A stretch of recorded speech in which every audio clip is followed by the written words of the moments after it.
We are live. Good morning, good afternoon, good evening, everyone, from where I am here in Daegu, South Korea, to wherever you are in the world. Welcome to my medieval sewing party. I have lots of fascinating things to discuss with you today while working on several different sewing projects. We'll see which ones I get to or through. I've got some fascinating books to share with you, new books, new additions to my personal library to share with you in the book corner at the end of our live stream. And of course, we shall commence with the usual getting dressed. But first, I wanted to share with everyone the results of my new smock. So the smocka, the linen undergarment, this is the base undergarment in medieval clothing and actually most pre-modern clothing in Western Europe. It's made of linen, and some of you may recall I started a new one right before Pennsic in July, and it was a bit of a rush job, and I was hoping to get it done in time to wear at Pennsic, and I didn't. Well, it's finally done. So here it is. Here it is, a nice square neckline. Right here it is in the back, sides and front, and you may notice it's huge. It's extra big on me. Good morning, Susan. Thank you for joining us. It's extra big on me, and I don't know where I went wrong in my measurements, but it is literally about 4 inches too big. So it should be in all dimensions. Really, this would fit someone who was about 4 inches wider than I am, 4 to 5 inches wider than I am. We'll see. This is actually the inaugural putting on. I have not yet actually worn this with any smocks or any garments, any kirtles or anything. So you all are going to get to see me put it on for the first time with a kirtle, and I'll let you know how it fits. If I decide it's too baggy for me and I don't like how baggy it is, because really it is supposed to be a little bit more shapely than this on me. I've already had some thoughts about what it is I can do. I can possibly take some seams in, just do straight seams down the front, in the front here and in the back, matching it just all the way down the sensors of these panels. The reason I don't want to take a seam straight down the front, like the front, is possibly because of these center gores that are center gores, center front and back. That will make that a little challenging and trickier than just putting a seam on either side of the center. And then that would actually bring it into where it needs to be. I don't know what happened. I measured very carefully.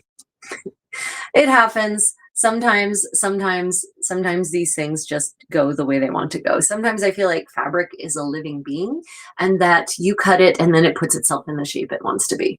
So anyway, we'll see if it fits comfortably under the kirtles. I don't really care because this is a layer that never gets seen except by you all who see me in a smock all the time, actually.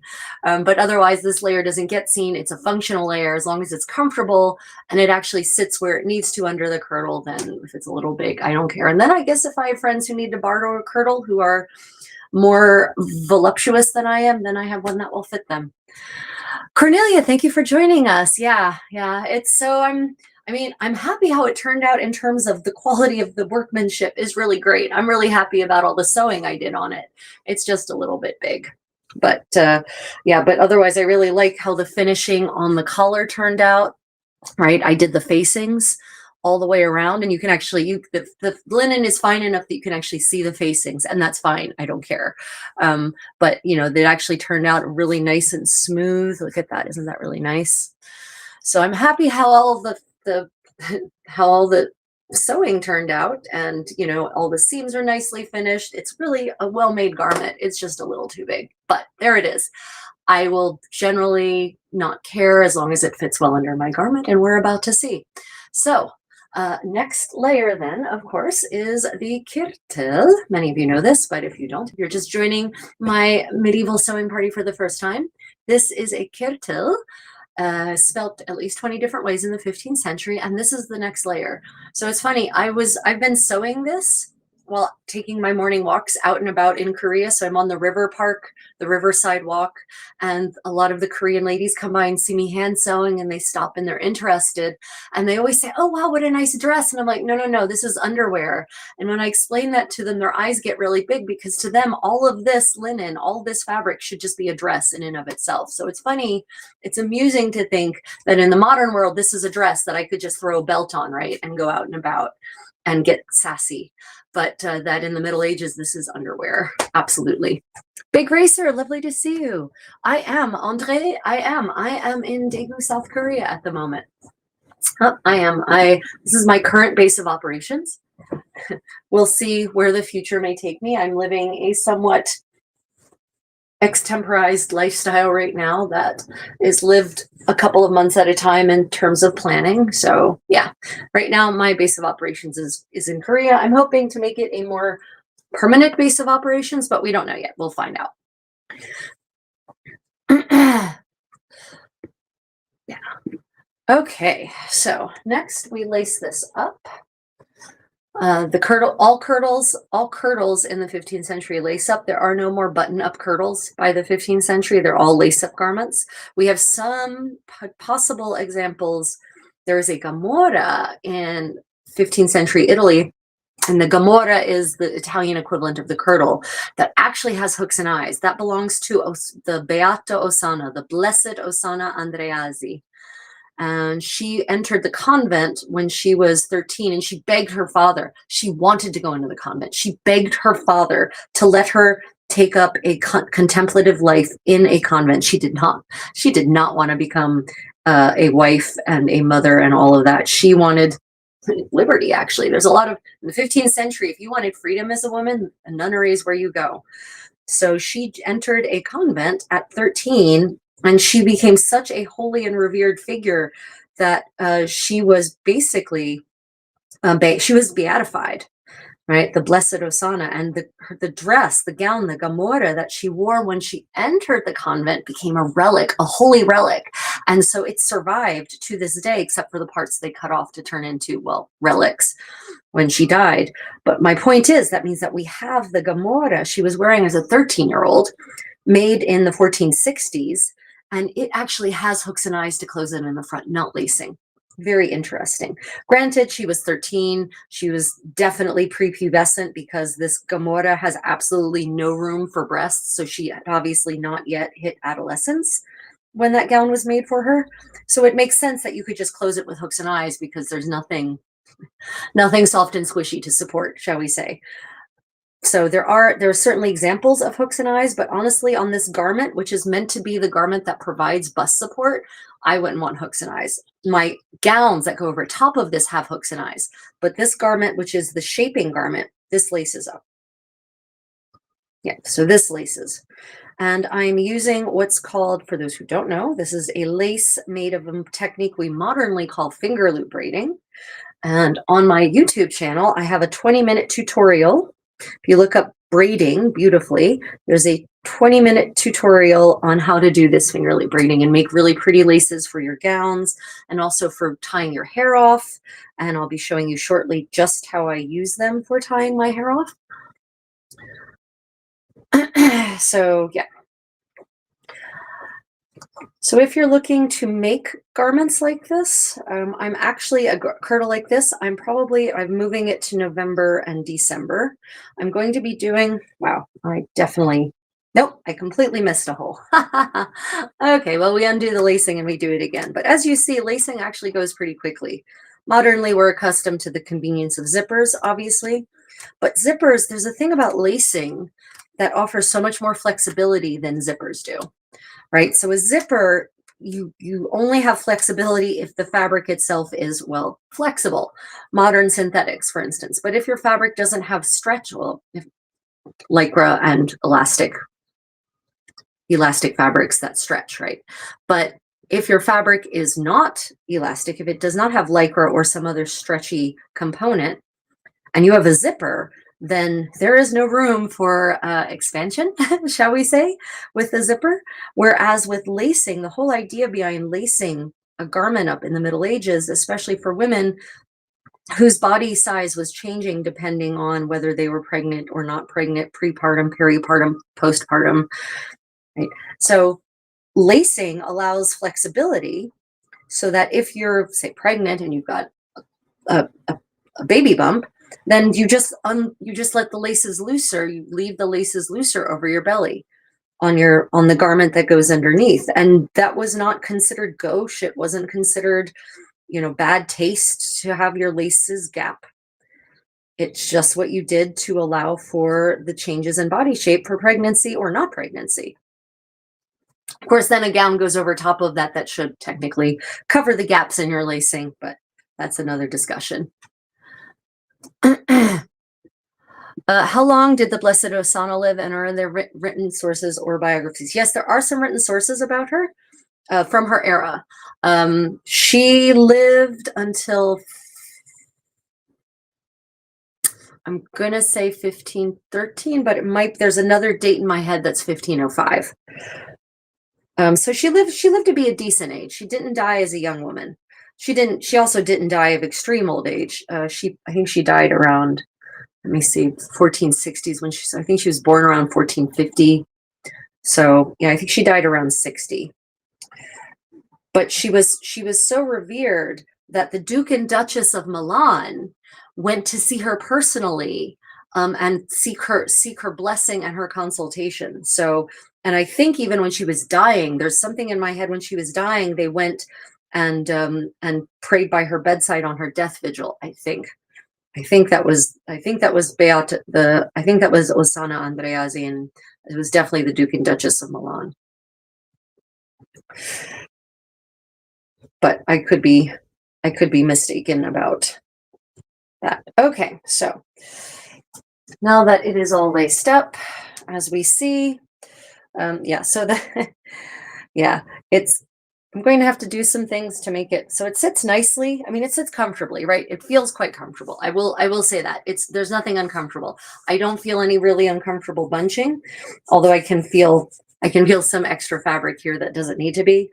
And I can just take the neckline and tuck it in like this to make it lay flat if I want to.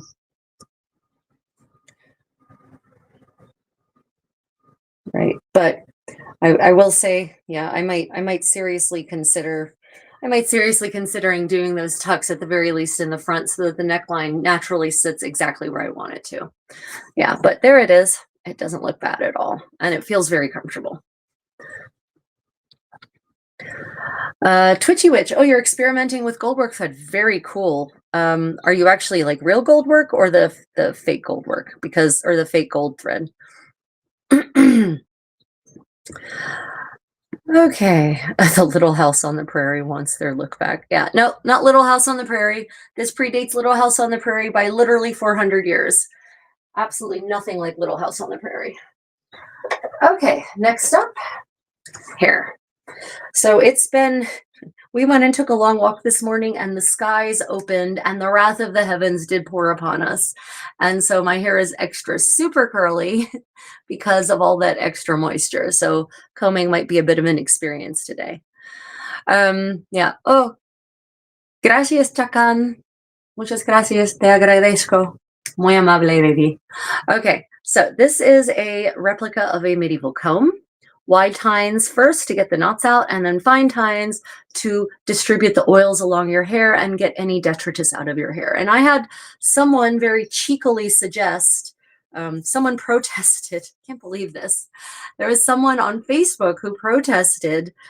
She seemed offended by my hair washing video where I demonstrate medieval hair washing at Penzic a month and a half ago at this point.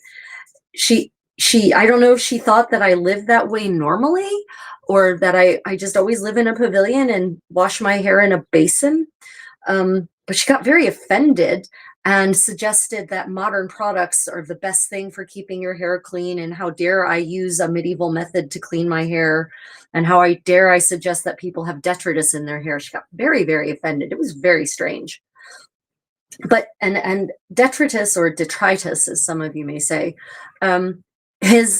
isn't just, someone else said detritus. Do you mean rocks and boulders? No, detritus is any disintegration of matter, basically. And in the air, believe it or not, there is detritus floating around all the time.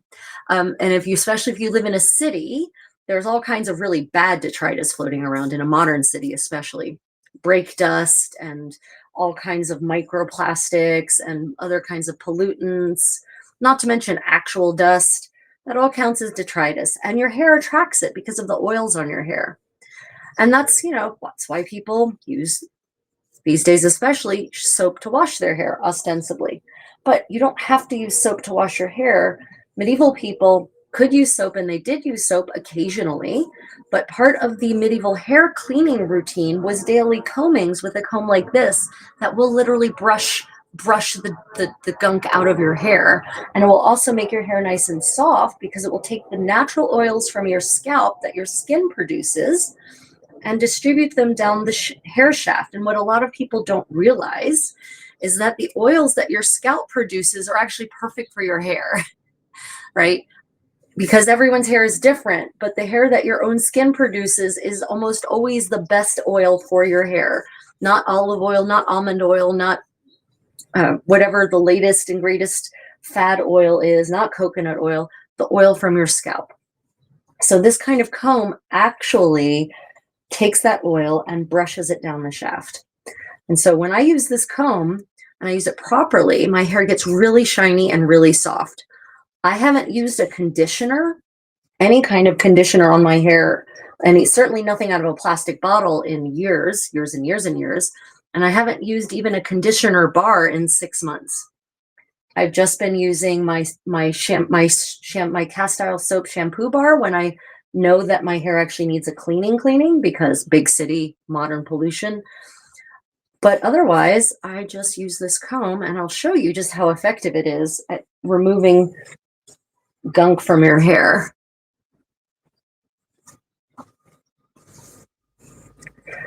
Okay, so this is, I'm not even done yet. But see all that? And that's just from combing, right? And that's even with the big tines. That's not even the fine tines. So I don't know why that medieval hair washing video offended that one individual so greatly. It's on that, I think it's a short. Yeah, I spun a short out of the whole. I did a 45-minute medieval hair washing demonstration video.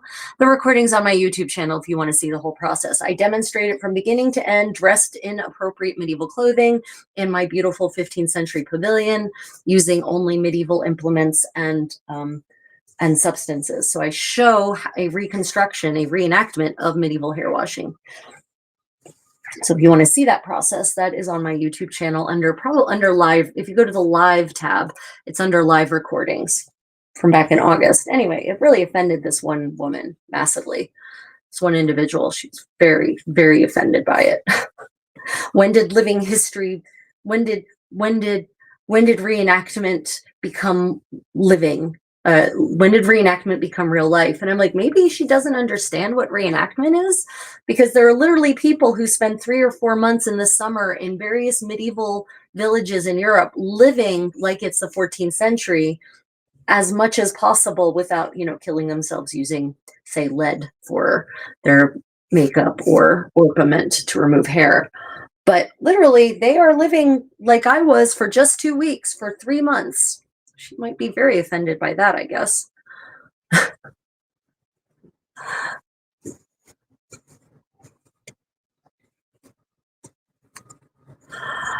Oh gosh, was there a question? I'm sorry, I've been combing my hair. Oh, Tommaso. Oh, Dilnoza, you're back. Wonderful. Is that comb made out of human bone? No, definitely not. This comb is not made out of human bone. No worries, everyone. No human bone here. Actually, in Tibet, they have musical instruments made out of human bones and cups, ritual cups made out of skulls.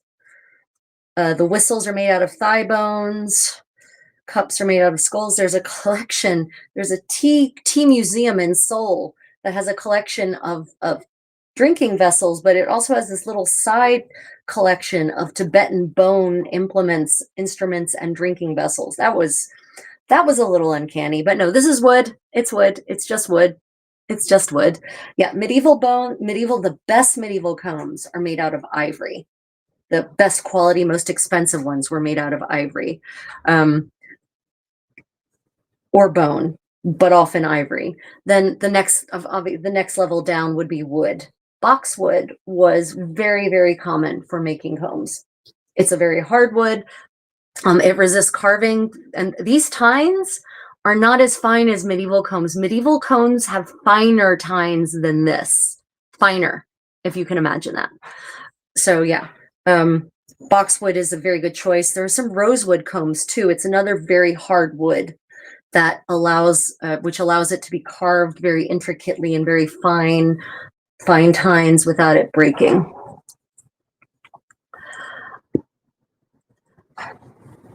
If you had a legitimate question and I missed it, just pop it in the chat again. But you can see how shiny the combing, just using this wooden comb, you can see in the light how shiny that makes my hair. It's not wet. It's not greasy. It's just shiny. Okay, it might be a little wet. It might still be a little damp from our morning walk through the deluge. I will openly admit that. Okay, so next we go to the fine tine side. So see how much the comb gets out just from combing. I think modern people have come to expect that clean equals one, lots and lots of water. If you don't submerge your body in climate altering quantities of water, then you're not clean. Two, if you don't use, chemical laden gels to scrub your body clean, then you're also not clean. And if it doesn't come out of a plastic bottle, then also it can't possibly make you clean. But that trend started at the end of the 19th century with the boom in all kinds of personal care products. I mean, what was it, Gillette, who convinced American women that they needed to shave their legs so they could start selling more razors, right? In the 20s. Can you imagine? American women think their legs need to be clean shaven, and American men too, only because Gillette wanted to sell more razors. They wanted to double their portion of the market with their safety razors for men, because they invented the safety razor, right? Or well, they started selling. I don't know if Gillette invented them, but they definitely were one of the big first companies to really sell them. And they wanted to double their market share, literally. And they figured, well, if we can make women shave, then that's literally the whole population will need safety razors. And lo, the American ideal of clean-shaven legs and armpits was born. Which is not to say, by the way, that women before then did not depilate in some way. We know women depilated in the Middle Ages because we actually have a recipe from the Trotula from the 12th century for a cream that will remove hair. It's a depilatory cream. And it uses... Its active ingredient is orpiment, and orpiment literally burns the hair. It's a chemical, and it will dissolve the hair. It will also give you chemical burns of the second-degree sort. So in the Trotula, the next recipe, the recipe immediately following the depilatory cream, is burn cream, a cream for helping burns heal. Isn't that funny? I'm pretty certain it was Gillette. Still knows it. It was one of the American razor companies, but I'm pretty certain it was Gillette. Yeah, and there's different ways to achieve hairlessness, as Hans says. Roman and ancient Roman men and women also valued smoothness, shall we say? A lot of plucking. You would literally pay people. You'd go to a bathhouse in ancient Rome, and you could actually pay bath attendants to depilate you. Using tweezers frequently, if you can imagine that.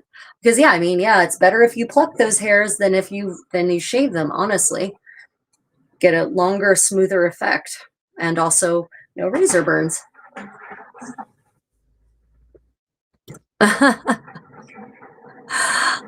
Thomas says, I cut or shave nothing, and lo and behold, the hair falls off by themselves on time. Yeah. Depends on, I envy women who can just let their hair grow and grow and grow and grow, and it just grows like Rapunzel down to their ankles or longer. This is basically as long as my hair goes. This is it. I don't cut it. This is just where it stops on its own. Everyone has their own fallout rate. Everyone has their own active period of follicle growth. And people who have long hair, really long hair, it means basically that their follicles just have a longer growing phase than a resting phase. I did not inherit those kinds of genetics. The other thing that I love about the medieval comb, and I know this seems like a left turn, but sorry, my brain's on, I'm on live stream mode. So basically, the thing I love about the medieval combs, especially these fine tines, especially the wood, because of the wood, is it feels really nice if you drag it against your scalp. It just feels so lovely. Right. Okay. Well, there we can see nice and shiny hair. No conditioner required. And I do not have a naturally oily or a heavily greasy scalp. So this is just from, this is from no poo. Like I only no poo. That sounds terrible. I only use the castile soap. It's actually Aleppo soap. I only use the Aleppo soap once a week or once every 2 weeks, depending on the situation. I can tell my hair lets me know when it's time for an actual soaping. But otherwise, it's just I rinse my hair when I shower, just in plain water, and then I comb it this way and sleep in it in braids, and that's it. Okay, so we're just going to toss it into regular braids today. Just boring old braids, no hair taping or anything. Some of you know this, but some of you don't. Before elastics, people could bind their hair. And this is actually a finger loop braid that used to be much longer. Used to be, I have now 2 pieces. This used to be the laces that I would use to lace these gowns up, but it snapped in half, which is generally the way these things break. When they break, they snap in half. So I just saved those 2 pieces and now I use them to bind my hair, to bind my braids. So to use this kind of, these finger loop braids or other kinds of ribbons to reliably and securely secure your hair, this is my technique. So you braid it down to a certain point. And you could braid it in all the way, but these aren't that long. And then towards however much you have, you want to make sure you have enough. You actually braid the finger loops into the hair, that braid the laces into the hair like this. Yeah.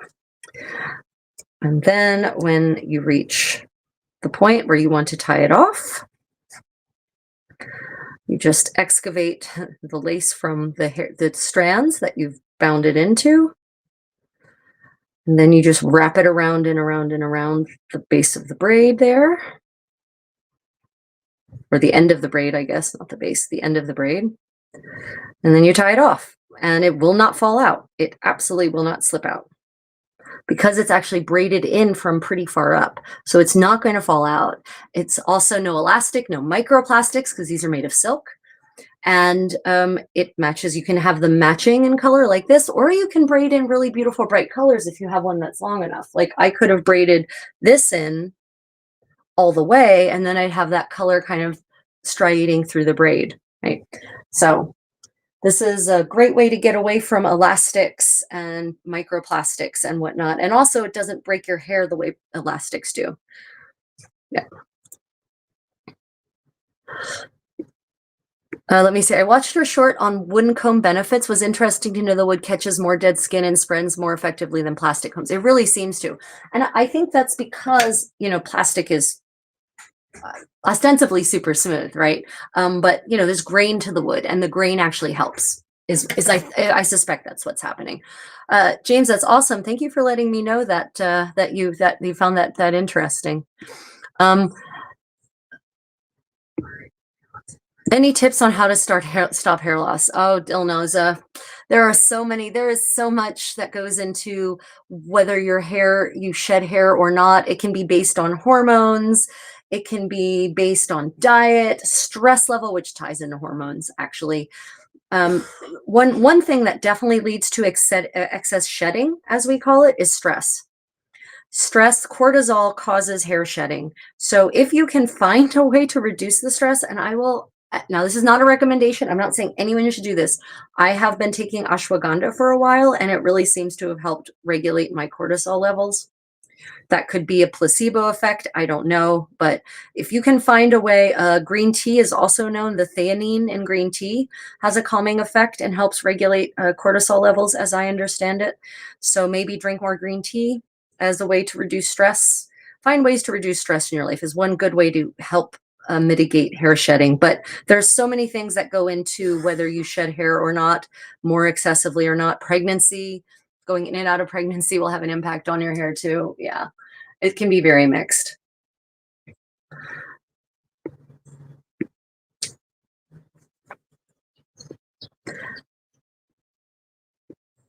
My grandma would do this to her hair with cotton that was picked from the fields and the seed had been removed. Oh, very cool, Dilnoza. That's pretty awesome.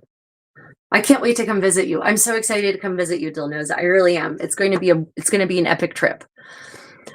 Okay, so let me see. I've been taking green tea on the daily and ashwagandha, not pregnant, but hopefully soon. Yeah, well, so a lot of my friends who've gotten pregnant, they experienced really rich hair growth, and then after the pregnancy hormones were done, they had massive hair shedding. Your mileage may vary though. Okay, so now we have braids, but I have to cover my hair, right? And this is another way that medieval people helped keep their hair clean or work to keep their hair clean.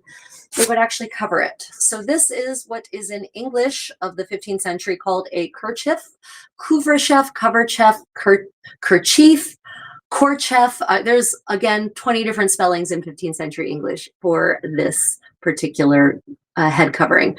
It has a front part that frames your face, and then the back half wraps around your head and covers your hair.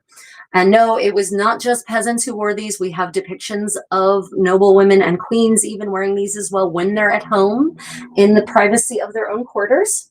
And so there's a couple of options with my hair. I could, for instance, put it up over my head like this, right?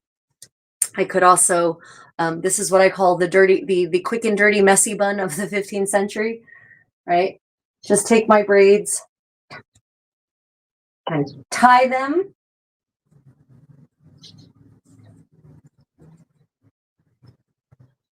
in half knots and then tie, right? Now, it doesn't matter how messy or not messy it looks because I'm about to cover it up. But this is nice because it gets the hair right here on the base of my head, and then it's ready to just be swaddled gently and softly by the lovely linen on the back of the kerchief. Yeah. Yeah, the crown braids, the problem with the crown braids and this kerchief, if the crown braids aren't whipped into place, they don't stay very well. So yeah, but if I were just going to just walking around, crown braids for the win. Absolutely. So with this kerchief, as you see, you pull it on, right, till it's comfortably seated. And now I bring, so this is how it would look. And sometimes if it's a hot sunny day and I'm going about dressed like a peasant, then I do just leave this down for extra shade on the back of my neck, so to say. But to actually bring it on, put it on properly, we bring it forward like this, and then we counter twist the tails. And as I counter twist, you see it's actually tightening in the back. Tighten, tighten, tighten. And then I bring it up, and there's two options. I could wrap it around in the back first, but I actually prefer the look where I just bring it straight up like this, tie it in a knot. And these tails are pretty long, so I could just leave them out, but that looks kind of ridiculous. So I'm going to go ahead and tuck them in. It looks a little bit like the 50s kerchief, sassy kerchief look. Yeah, not going for that. Right. And then if I wanted, if I were going outside, and it were sunny out, this is actually, some of you asked me about medieval sunglasses. What were they, or what did they use to keep this glare out of their eyes? Well, this is actually a fantastic way to keep the glare out of my eyes because it provides just a little bit of extra shade on all sides. I can still see perfectly fine. Okay, well, if assassins come here, I won't see them. My peripheral vision is a little limited, but for the most part, I have a pretty broad view. But this, even though my eyes are still completely exposed to everything, it doesn't matter because the glare is reduced. So this is actually an authentic way for the kind of people who would be out and about in the sun, for peasants, people, women working in the fields, right? Women working outside. This is how they would, one of the ways in which they could keep the glare down. The other thing is they do have straw hats in the 15th century and broad brimmed, relatively broad brimmed straw hats, and that also really helps keep the glare down. So I know in the modern world we're completely used to sunglasses, but that's because we've really mostly in the West, we've largely stopped wearing hats or head coverings of any kind, and certainly anything that, you know, obscures the face. Yeah. Yeah. Yeah, so I mean, you know, the later bonnet is basically evolves out of this kerchief, right? The thing that we live, you know, the sort of, it depends on which bonnet you're talking about. Certain bonnets literally just evolve out of taking a wide brimmed hat, putting a ribbon on it and tying it around your head, and that creates the initial bonnet look. But yeah, it's kind of, it depends on which kind of bonnet you are talking about. Do I have a pattern recommended for that head covering? I do not. I actually teach workshops on this, and I did promise a Zoom workshop. I teach Zoom workshops on this. I did promise that I would offer one before, but now I'm going on I'm traveling to Europe and I'm going to be on a cruise and everything. So I won't be teaching that workshop this month. I promise I'm going to schedule a workshop for this I'll schedule it for November. It'll not be on the same day as the Kirtle workshop, but it'll be on a different day. Yeah. Too much shoulder. What?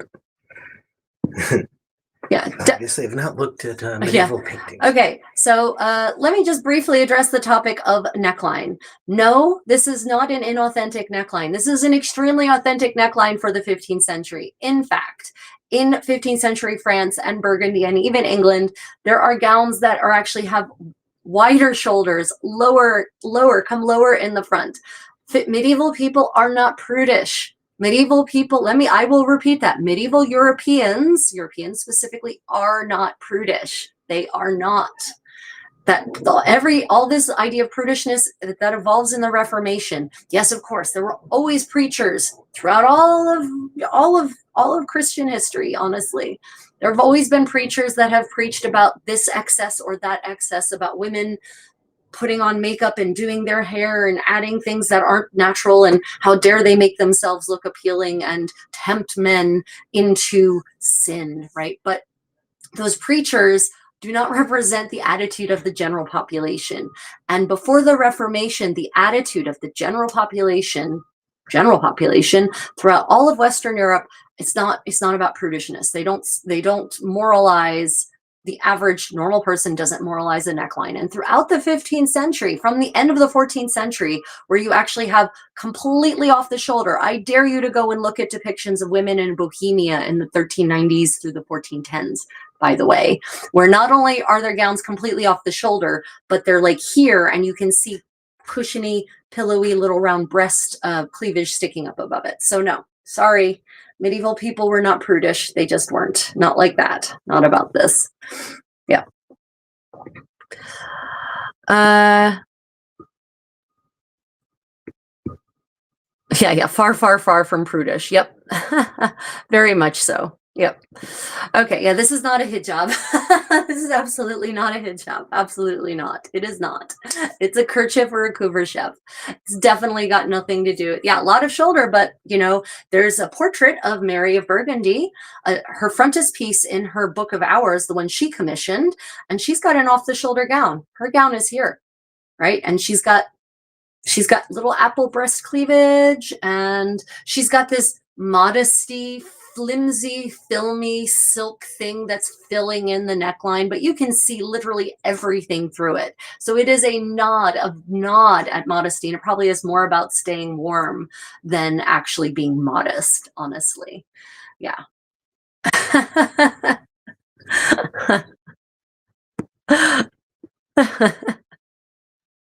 Yeah, no, I know you know that, Dilnoza. I saw someone else talking. I'm like, no, this is not a hijab. Goodness. Yeah. Okay. Are there any questions? This is, again, 15th century Franco-Burgundian, possibly also worn in England in this era. It's kind of harder to tell because of things that happen in the 15th century that make 15th century English art harder to find. Yeah, absolutely. Women in Asia didn't. 100%. Will not argue with you. I'm talking about Europe, not Asia. Yeah. In Asia, the necklines, with the exception of maybe some women in Tang Dynasty, not Tang Dynasty, the dynasty one of the dynasty that's in power at the same time as the Goryeo dynasty in Korea. You see them, they actually have necklines down to here anyway. But in Korea for certain, it's always a kaftan-like garment, the jogori that actually crosses over and comes up to here for certain. Yep. Why kerchief versus St. Birgitte cap? Because the St. Birgitte cap, I have not seen examples of French women wearing them in this era. It's just a different kind of cap, right? They seem to be wearing them in Central Europe and Germany, Central Europe, Sweden, obviously. But yeah, this is the quintessential 15th century French look, really, is this Franco-Burgundian kerchief. Very quintessential. The earliest one is like 1450, but I think 1450-ish. And you see it being worn in France all the way up to the end of the 15th century and actually into the 16th century. So this is pretty quintessential. The other thing about the St. Birgitte cap is the St. Birgitte cap is basically, it's a coif, right? Basically. And it doesn't have this. This is so wonderful when you are out and about for helping reduce the sun glare. Really it is. And the St. Birgitte cap doesn't have any of that. Yep. I love the St. Birgitte cap. I think it's really flash, but it's not right for this. It's not right for this impression, for this style. Oh yeah, I miss Epleheimer. God, I haven't been back to Epleheimer. I haven't been back to Epleheimer in 15 years. No. Yes. The last time I was in Epleheimer was in 2009 as queen. Yeah, I would love to. We're going to be mostly this trip. We're not going to get up to the northern part, this part, but I definitely want to get back to Epleheimer for certain.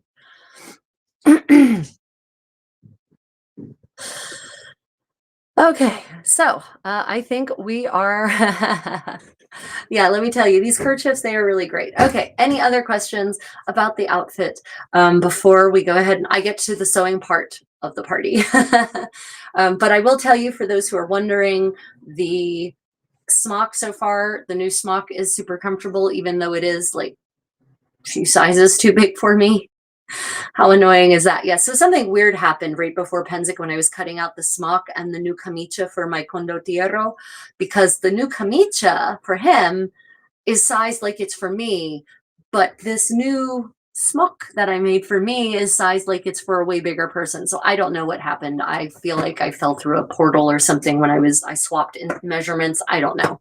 Very, very weird. Oh, Prats, thank you so much. That's very kind of you. How did the concept of having two sides on this headpiece come to be?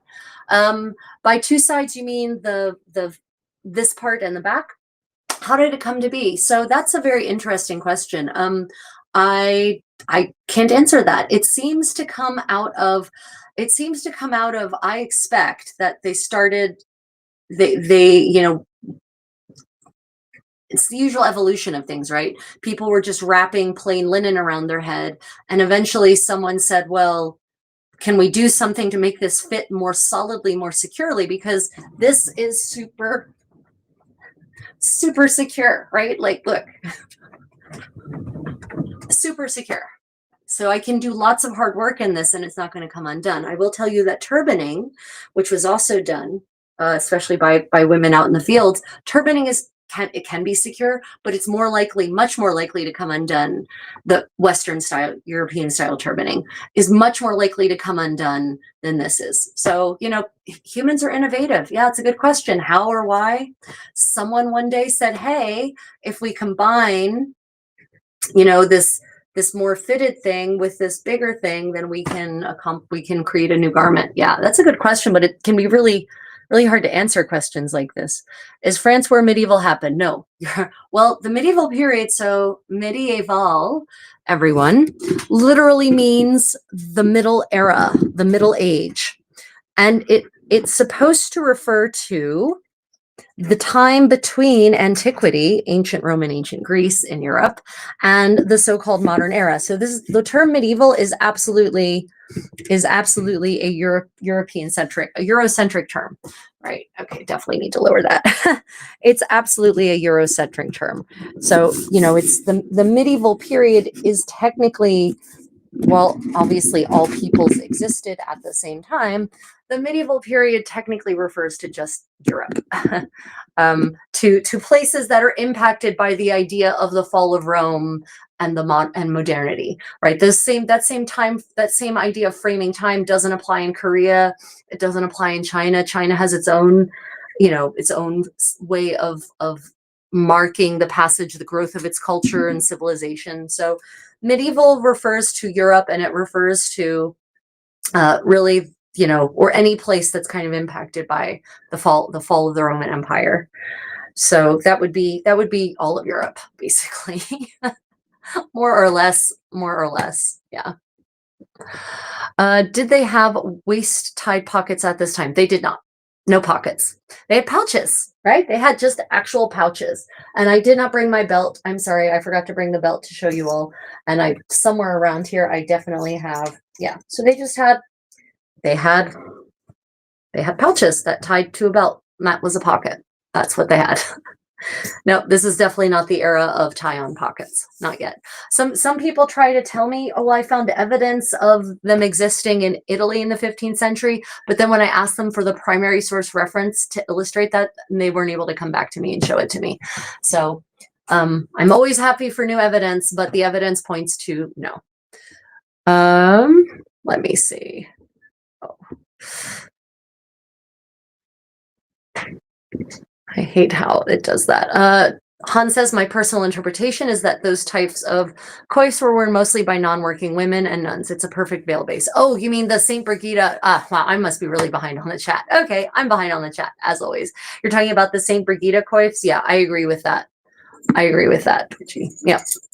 Well, what was worn? Great. Okay, so here's a belt.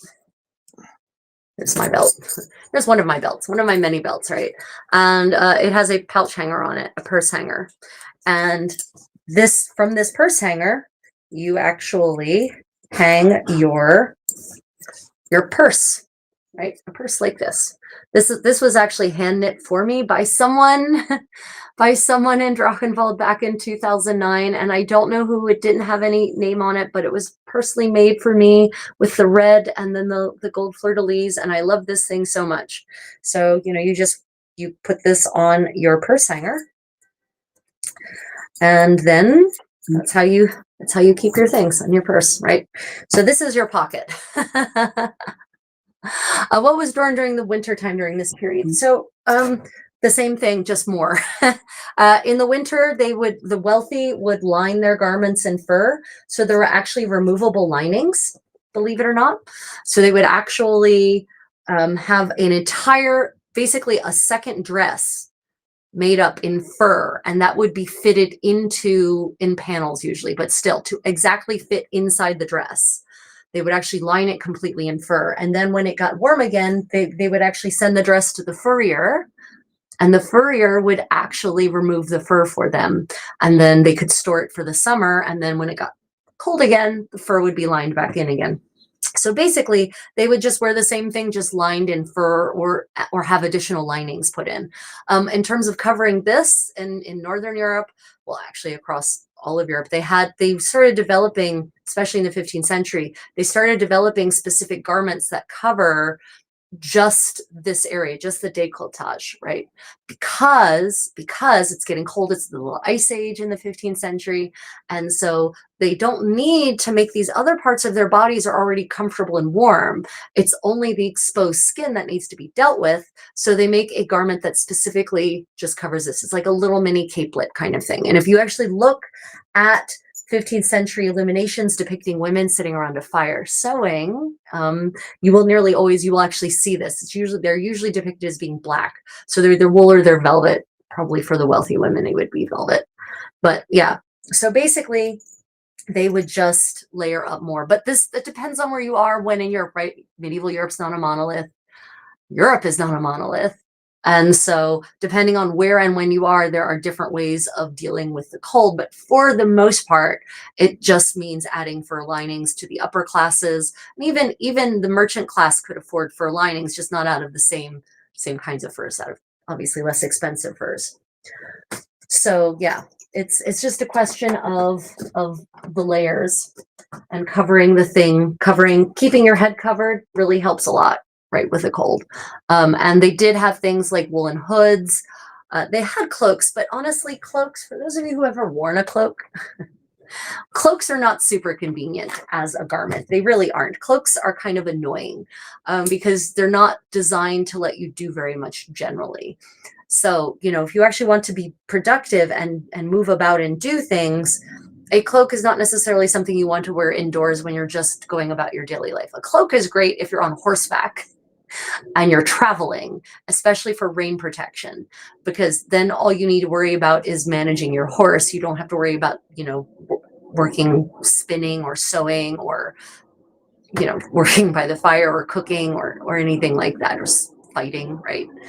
So yeah, it seems to be mostly that in the 15th century, particularly in France and Burgundy, the Low Countries, in Germany, Bohemia, England, and even in Ireland, that they would just add fur into whatever it is they were wearing. Now in Ireland, I'm talking about the nobility in Ireland, but Ireland also had a specific kind of wool called wool frieze that was woolly, actually, and their mantles, their brat, were actually so famous throughout Europe, starting in at least the 14th century, for being extra luxurious and comfortable and good at insulating, that Ireland had an export industry for their brat. And these Irish mantles show up in expense accounts for having purchased in the Italies, across France, in England, in Spain, and they're variously referred to as Irish mantles, mantelle iberne, in various kinds of 15th century Latin, or various sorts of medieval Latin or other accounting languages. So, you know, cloaks obviously can be an option, but it really seems like the more common thing was to just line your overgown in another warm layer, like wool, or add wool in, or add fur in, and then you just take it out when it's summertime. I think that baffles modern people when they think about that as a practice that people had, that they would have a fur lining that they would attach in the summer, in the winter, and take out in the summer. But it's not something they did themselves. They literally paid a specialist to do it. Yeah. When did the sides of this headpiece come? Oh gosh, I'm so behind. I'm sorry, everyone. Dilnoza asks, when did the side of this headpiece come to be? The coif, this?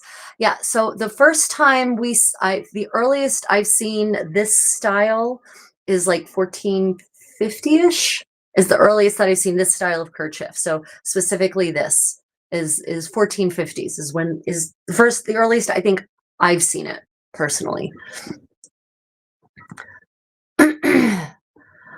Let me see. Oh goodness, really fallen behind.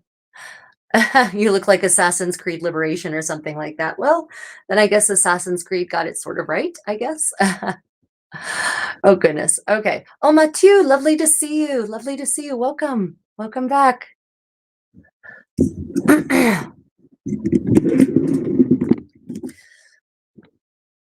Oh goodness. Okay.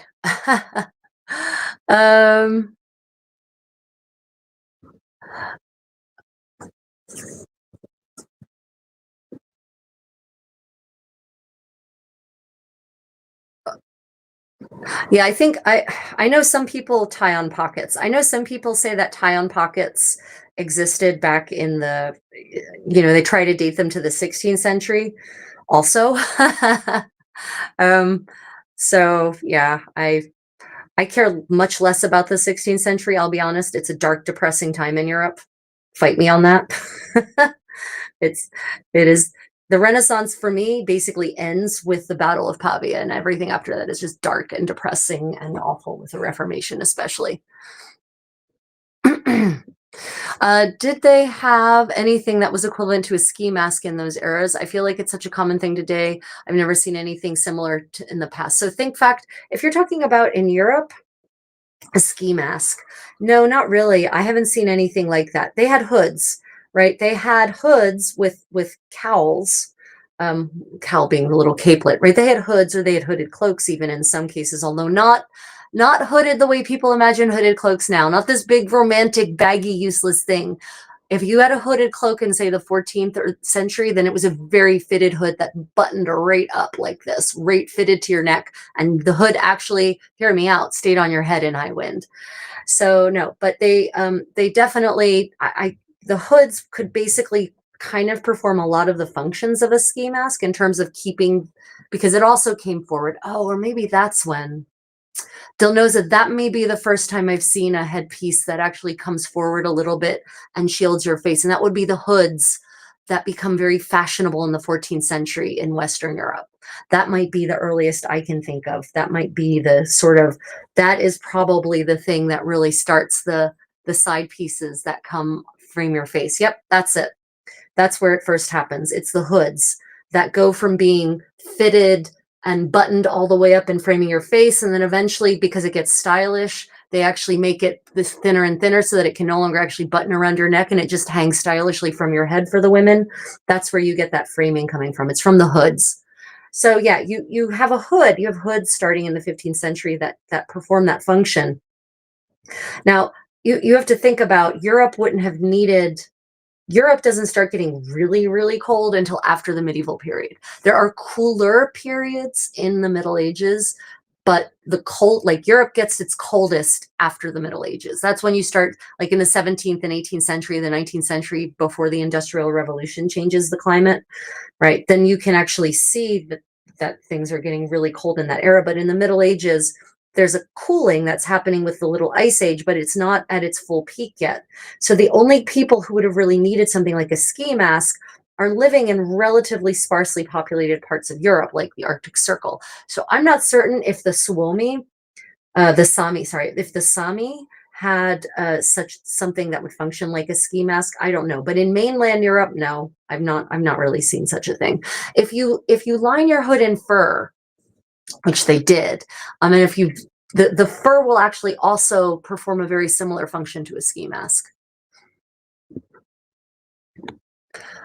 Oh goodness. Okay. I'm new here and just interested in history, just wondering what is her background? What are the sources? So I guess I have been doing medieval living history for 30 years. I'm a very big proponent of primary source research. I actually started as most of my professional life, I've been a professional translator, but hand in hand with learning foreign languages comes with learning about history and culture. And I've always been fascinated in how people lived in the past. I'm always staying up to date on the latest in research. I'm constantly reading new articles in research journals. I'm always looking for new primary sources, including chronicles, expense accounts, inventories, archaeological reports. So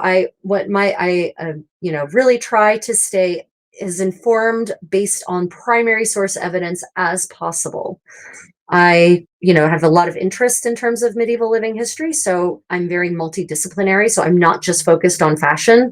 I have an understanding of cuisine and cooking and hygiene and natural dyeing and all kinds of other handcrafts, at least peripherally. I understand if I haven't actually tried them myself.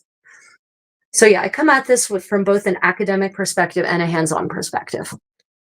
And I'm always keeping an open mind for new information that will change my understanding of medieval material culture and or history. And I'm always looking to question that I know what I know. So I never ever just sit on the knowledge that I have and assume this is it. I don't need to learn more. I'm always looking, I always question myself. And I always re-examine the sources to make sure I still think that I know what I know. And often the answer is, oh man, I misinterpreted that source. Well, I guess I'll have to put this new information out there. But that's how history works. And that's how the study of history works. Yeah. So in terms of what the sources are for medieval history, we have chronicles from people who either lived in the era or lived close to the era and interviewed maybe eyewitnesses who were present at the events. Some of these chroniclers, though, are not. They were not even present at all at the events they purport to chronicle. So that's one source. Other good sources are correspondence that have survived between individuals, whether private correspondence or official correspondence. In many cases in Florence, for instance, they have a massive set of archives, all like multiple archives. It's the best documented polity in medieval Europe, hands down, is Florence. And that's why there's so much information available in Florence. So, correspondence is another good source. Expense accounts and inventories, wills are very good sources for these sorts of things. Obviously, also archaeological records, reports rather, are a very good resource for understanding about medieval material culture, and also sometimes about understanding medieval historical beliefs and health and nutrition. So I try to use as broad a base of information as possible. Instruction manuals on a wide array of skills, whether it's medieval cosmetics and hygiene manuals, health manuals, for example, Taquinem Sanitatis, cooking manuals, dance manuals. Yeah, there's all kinds of really amazing resources and sources that have survived actually from the Middle Ages that can give us a really good idea of how medieval life actually was. And yes, there will always be holes, and you should always question the veracity of your sources, because never assume that a chronicler is actually operating in good faith. A chronicler may be operating in good faith insofar as he's looking to please his master, the king or the prince or the queen or the princess. So yeah, but those are the sources. Great question, Tewa. Thank you. How did they look at women who didn't dress modestly? Well, modesty is not the same thing as modesty now. So that's, what is considered modest now is not what, like, say, people in the 15th century considered modest. And for instance, did you know that sex workers in the Middle Ages, prostitutes in most polities, were expected to wear more clothing and cover more of themselves up than the ladies of good repute, shall we say. So that's why I say you can't apply your modern ideas of so-called prudishness, of modesty, to historical people. Their idea of what counted as modest is not what we count as modest. And in many cases, modesty didn't come down to how much skin you were exposing, but how rich your clothing was, and whether you used fake hair, and whether you wore cosmetics. Right. So, and the ideas of modesty and what counts as modest or immodest, that evolves over the decades and the centuries all throughout the Middle Ages. So you can't really say, what did they do with an immodest woman? Maybe if you're asking me, did they stone women that they thought were immodest? No, that did not happen in any place of which I'm aware in medieval Europe. Again, that's why I specify that of which I'm aware, because of course, probably someone's going to come at me with some weird outlier case from Prague in 1322 or something. But usually if you find cases like that where it claims that it's because this woman was convicted of immodesty, if you really look deep down, you're going to look a little bit deeper, you're going to find it had nothing to do with immodesty of a physical nature, but some way she acted in a way that was considered inappropriate and unnatural for a woman. For instance, led armies, or had her male relatives executed so that she could take over the throne, right? All things that would be fine if she were a man, but it's unnatural if she were a woman. So in many cases, that's considered immodest. That is immodest for a woman, for instance, but it's not about the clothing. Yeah. So you have to be careful when reading the historical record for things like that, to try to not apply our modern values, because our modern values for much of history don't apply at all. Yeah. Oh, thank you, Dilnose. I'm definitely not wearing a hijab. It's called a couvre-chef in French, a kerchief in 15th century English, plus 20 other different ways they spelt that word in 15th century English. And this wasn't necessarily about modesty so much as practicality. The practical thing is that a kerchief like this is going to help keep your hair clean, free of the detritus that floats in the air, especially in medieval homes. So I apologize for all of you who have heard me give this lecture before, but I'm going to give it again. Medieval homes did not have chimneys for the most part. Chimney pieces are an innovation of the 11th or 12th centuries, and they start in the south and they work their way north, but only the finest most expensive and refined castles and palaces had chimneys for a very long time. If you look at 16th century depictions of homes, of towns in most of Europe, you will notice that chimneys are missing from the regular people's homes. So what that means is they had basically, most homes had a hearth in the middle of the whatever the great hall was, the central room. They had a hearth in the middle of the floor, and there was a hole in the ceiling, and you built the fire on that hearth, but it's an open hearth. It's just a bricked in area that will resist the heat from the fire. And they would actually just light the fire in the middle of the floor, and the smoke would vaguely rise up towards the hole in the ceiling, but it's not all going to end up. And a lot of it's just going to float in the air. And so you're going to have very smoky air. So what that means is that smoky air is actually filled with ash. So men and women generally sought to cover their hair in some manner to keep it cleaner, to keep it easier to keep clean. And so the idea of covering your hair has much less to do with modesty, like we would understand it necessarily, and more to do with the practical side. But of course, your mileage is going to vary all across medieval Europe, depending on where you are. There are different strictures about whether women have to cover their hair, married women, widows, unmarried women. It is, again, Europe is not a monolith. For instance, in Florence, the practice was generally, it wasn't a stricture, it wasn't the law, but the practice was that married women would generally cover their hair, and widows would definitely cover their hair. But except if the married woman was young enough and attractive enough, then when she went out for, say, a ball in the piazza, she would then not cover her hair. Her hair would be coiffed in this magnificent fashion so that everyone could see her beauty fully, because she's representing the onore of the household. So even though she's married, her hair is still uncovered in that specific setting. Her hair is coiffed. She doesn't have her hair down. It's not like she's just wearing her hair down. Her hair is still coiffed in a beautiful fashion, right? Beautiful snail hair tape bun on the back of her head, beautiful fringe, maybe some beautiful jewels and ribbons, pearls woven into her hair. So my point is that, you know, where your mileage is going to vary over what counts as modest, whether hair needs to be covered, has to be covered, is culturally expected to be covered, is practically expected to be covered. Yeah. Yeah. Oh goodness, I'm so far behind on the chat. Okay. What year is it there? It's roughly 1470-ish right now. Yeah, roughly 1470-ish now. Isn't it pretty warm in France? In the 15th century, no. No, it's definitely not. In the 15th, well, okay, so just like when you say, isn't it pretty warm in France? In the 15th century, it's getting cold. It's the little ice age, but there are still absolutely, in the summer, it's still warm. And we know this from, say, chronicles that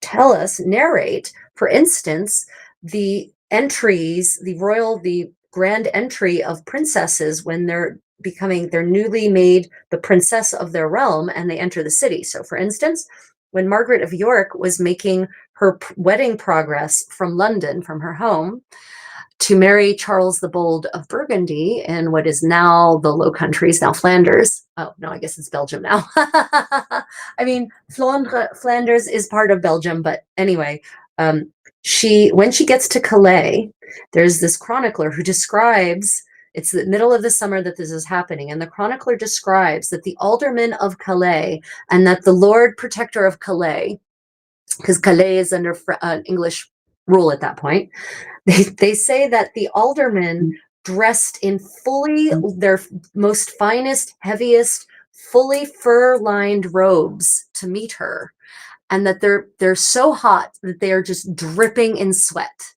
So even though it is the little ice age and winters are getting colder, the summers have apparently not accommodated yet. So yeah, there are there's warm days in France in the 15th century, and there's very cold days. So you need to be able to flexible for that. Cooking. Yes. Somebody asked in your next cooking one, and knows. Yes. How is the cheese? Oh, I think yes. she was actually the same one Yes. you asked. Okay. My next, for those who don't know, I do a lot of different medieval living history live streams. This is my medieval sewing party. Welcome if you're just joining my community. Thank you so much for joining us for today's little party. And As always, impromptu history lessons based on the questions you all ask me. Hanson, did you set the subscriber thing? Condottiero. Did you set the subscribers? Huh? Did you set the subscribers for this live stream? No. Could you please go do that? But that might be why you've got like. Yes, could you 400 please go do viewers. that? Please. Well, no. No, It's go. fine.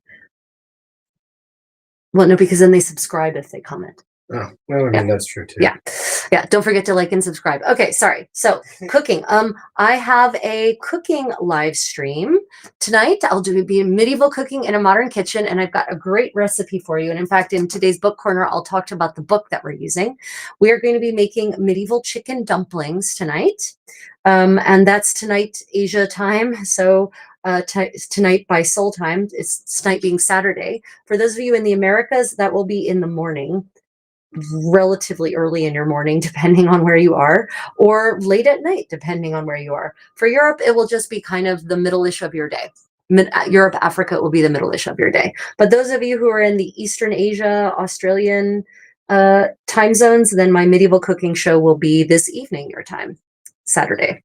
And we're going to be doing a Northern European chicken dumpling recipe that actually comes in four different versions from a set of cookbooks that date to the 13th century. One of them is written in Low German. The original is written in Low German. One of the versions is Icelandic, medieval Icelandic. One of the versions is Danish, and one of the versions is Dutch, maybe. I'm trying to remember what the fourth version was. But these are really neat because they have recipes I haven't actually seen in other sources, like for instance, the contemporary French and English sources. This chicken dumpling recipe is one of them. I'm super excited about it because it's a very good recipe for people who can't have gluten. Many medieval recipes use bread as a thickener, as a binder, as actually a key part of the sauce, for instance. But this recipe doesn't. It does not use bread to bind the dumplings. So I'm very excited about that. And we're going to be I'm going to show you, God bless me, if there's time, I will also be showing you how to make almond milk the medieval way, meaning with the mortar and pestle. And we'll talk about the science behind that.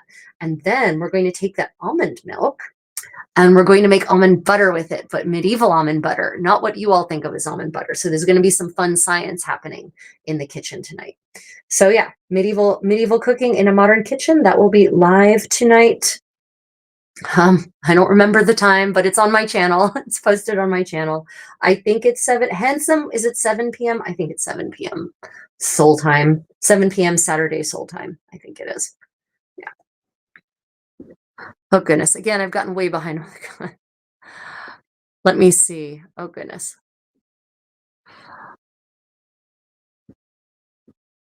Why do illustrations of animals in the 1400s have oddly drawn faces? So it depends on which animal and which part of Europe. But, so the thing is that a lot of animals, especially the exotic animals, people hadn't actually seen in person, but they still knew about them and they still wanted to depict them. So for instance, elephants. Your average European had never saw an actual elephant in their life. They heard it described. They heard a description of it, and maybe they saw a picture in a in a bestiary, but it's likely that the picture they saw in the bestiary was drawn also by someone who'd never seen an elephant in their life. So, in some cases, it's a question of the skill of the artist just not being yet up to depicting an animal in a realistic way, but often it's stylized and it's purposefully stylized. So they purposely stylized the way in which they depicted certain animals because that was just the custom of the time.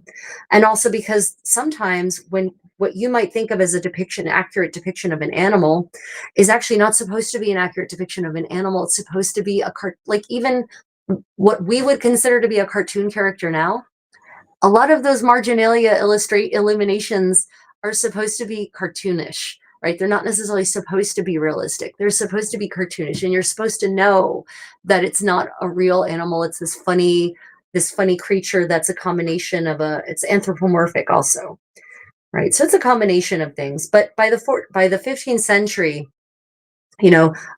art has really has all across Europe has mostly recovered and resumed an extremely realistic and accurate style of depiction. But often it can be a question of things being stylized. It can be a question of the artist never having seen that animal in person, the skill of the particular illuminator, depending on who's doing the illuminations.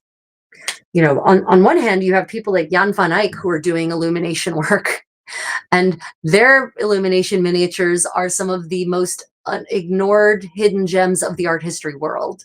But you know, then you've got, you know, just kind of, you know, a monk in a monastery who's just copying a book and adding some illustrations to it, and he's not necessarily going to be a gifted sketch artist necessarily.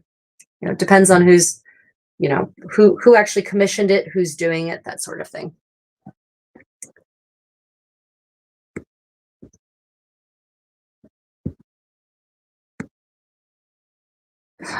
Yeah, the Thames has actually frozen over many times during the Little Ice Age. And in fact, it used to spend a lot of the, by this 18th century, I think, the Thames spent a lot of the time frozen, not just once. Yeah.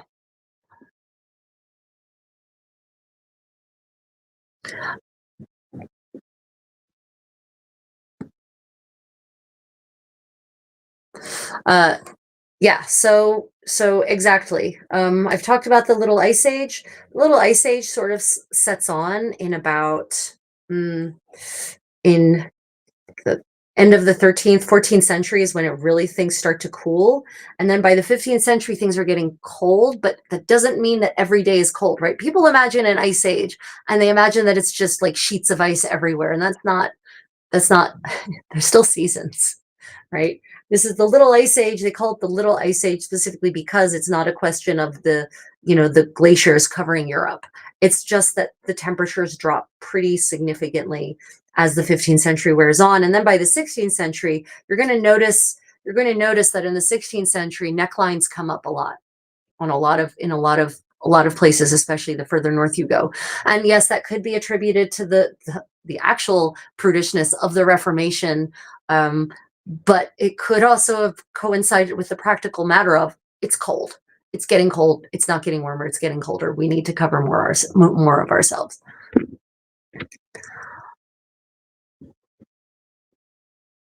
Oh goodness. Okay. So Dilnoza, the chat is moving really quickly. So Dilnoza, forgive me, but dance, could you ask, could you, do I teach dance? Yes. Yes, I do. Oh, yes, I absolutely. If you go to my YouTube channel, I have an entire playlist of medieval dance and a playlist of Renaissance dance. I teach medieval and Renaissance dance professionally. I research from primary sources, sometimes often reading the actual original, either the digital version of the original manuscript or a copy of the original manuscript in the original paleography. And I reconstruct the dances myself, and I work with expert historical musicians, early musicians, to help reconstruct the music for them. And people actually pay me to fly to their events across the world to teach and lead medieval dance, and to actually organize and put on fantastic medieval balls. So yeah, I actually, that is something I do professionally. Nearly all of the trips I've made back to the United States in the last several years have been because I had paying medieval and Renaissance dance gigs. Yeah. Well, thank you, Fade and Mallard. Appreciate you. Oh, thank you, Twitchy. Thank you for that lovely recommendation. Yeah. So I travel a lot. I'm an avid world traveler, and if you would like to hire me to come to your event, come to your group, come to your conference, come to your company, to lead or teach medieval dance, to organize an amazing medieval event for your group, I can do that. I'm a professional event organizer, actually, also for historical events, particularly medieval and Renaissance. I can create an absolutely magical experience for you. And I really enjoy teaching dance. I particularly enjoy teaching dance to people who aren't natural dancers. It brings me great joy to help people who think that they only have left feet and introduce them to their right foot and watch them enjoying it. Yep. Yeah, so the piano is actually a modern instrument relative to the Middle Ages. So they did have keyboard instruments in the Middle Ages. They had the portative organ, and they had a virginal, which is like a miniature harpsichord ish, right? So it's not a struck instrument, but a plucked instrument. And actually, when you hit the keys, it plucks strings. Basically, it's like a keyboard lute. I guess you could look at it that way, maybe. So those are the kinds of keyboard instruments they have. The piano has such a unique sound, of course, compared to that, because it's hammered, and it's hammered steel strings, whereas the virginal, as far as I understand it, was gut string. And the portative organ is no strings, it's just air. So yeah, very, very different kind of sound from the piano. But I do love a good piano. And particularly, of course, I know it's going to be very cliche, but hear me out. I do love Paganini. Yeah, not Paganini. Sorry. Darn it, not Paganini. I mean, I do love Paganini too, but that was not the late 19th century pianist of composer of whom I was thinking. Darn it. Anyway, I do absolutely love piano music. Also, it's very emotive. It can be very powerful. It can be very gentle. Yeah, I understand the appeal. Give me my hurdy-gurdy any day. Yeah, the dying cat, the hurdy-gurdy. So modern hurdy-gurdies are much easier to control in terms of tuning and whatnot, but an actual medieval hurdy-gurdy is very tricky to keep in tune and to make it not sound like a dying cat. It takes real skill to make an actually medieval hurdy-gurdy sound good. I love a hurdy-gurdy. Do not mistake me. Absolutely love it. But definitely, to play it well, it is definitely an instrument that takes skill, and you need a good quality one for it not to sound like a dying cat. Yeah. Landon, nice welcome. Thank you for asking. I'm doing very well. How are you? Playing Renaissance and medieval guitar is fun as well. So guitar, when you say medieval and Renaissance guitar, are you talking about tuning your guitar to play like a lute? Or are you talking about it's not called a guitar, it's called something else. Something else in the 15th century. Yeah. When you say medieval and Renaissance guitar, what do you mean? Yeah. Yeah, it is really fun to dance to a well-played hurdy-gurdy, or a badly played hurdy-gurdy. I want to run away, far, far away. It's sort of like shawms. I love shawms. I love shawms when they are played, when they stay in tune, and when they're well played. Love shawms. And I've worked with many musicians who play the shawms amazingly. I really do. But there's also been conditions where the shawms just didn't want to stay in tune, not even within the same song. And it makes you want to run and take cover. It really does. Yeah. It's just, but this is the thing about medieval pre-modern instruments that are, use things like reeds and gut string. They are very persnickety. They are very, sensitive to the vicissitudes of the climate. And so you can generally tell where an instrument evolved in terms of the conditions in which it best stays tuned on its own, right? So lutes do really well in dry environments. They do, and that's because that's where lutes come from. The lute is a Persian instrument, basically, in its origins. And Persia is a lot of really dry, very dry, arid atmosphere generally. So, they do best in those dry, arid atmospheres where the relative humidity is pretty constant. So yeah, you can always tell where an instrument is evolved based on the climate conditions in which it is happiest. At least historical instruments. Modern instruments, obviously, like the theremin, doesn't care. It just wants electricity. Oh yeah, I bet. You heard of hurdy-gurdy at Penzic? Yeah. There's some very, very skilled musicians at Penzic, really. I mean, I know many. Two of my favorite were not there this year. John and Rufina, they could not attend this year because of circumstances that sadly precluded their attendance, but they camp right next to us. One of my favorite things is to actually they'll just get together and just play music at random times of day on a variety of gorgeous 14th and 15th century instruments. And they play they practice. They're a husband-wife duo, so they practice together all the time, and they just sound so excellent, really. And they sing beautifully. Oh my God. They sing actual 14th and 15th century songs like angels, and I'm not exaggerating. Really gorgeous voices. I was very sad they weren't there this year.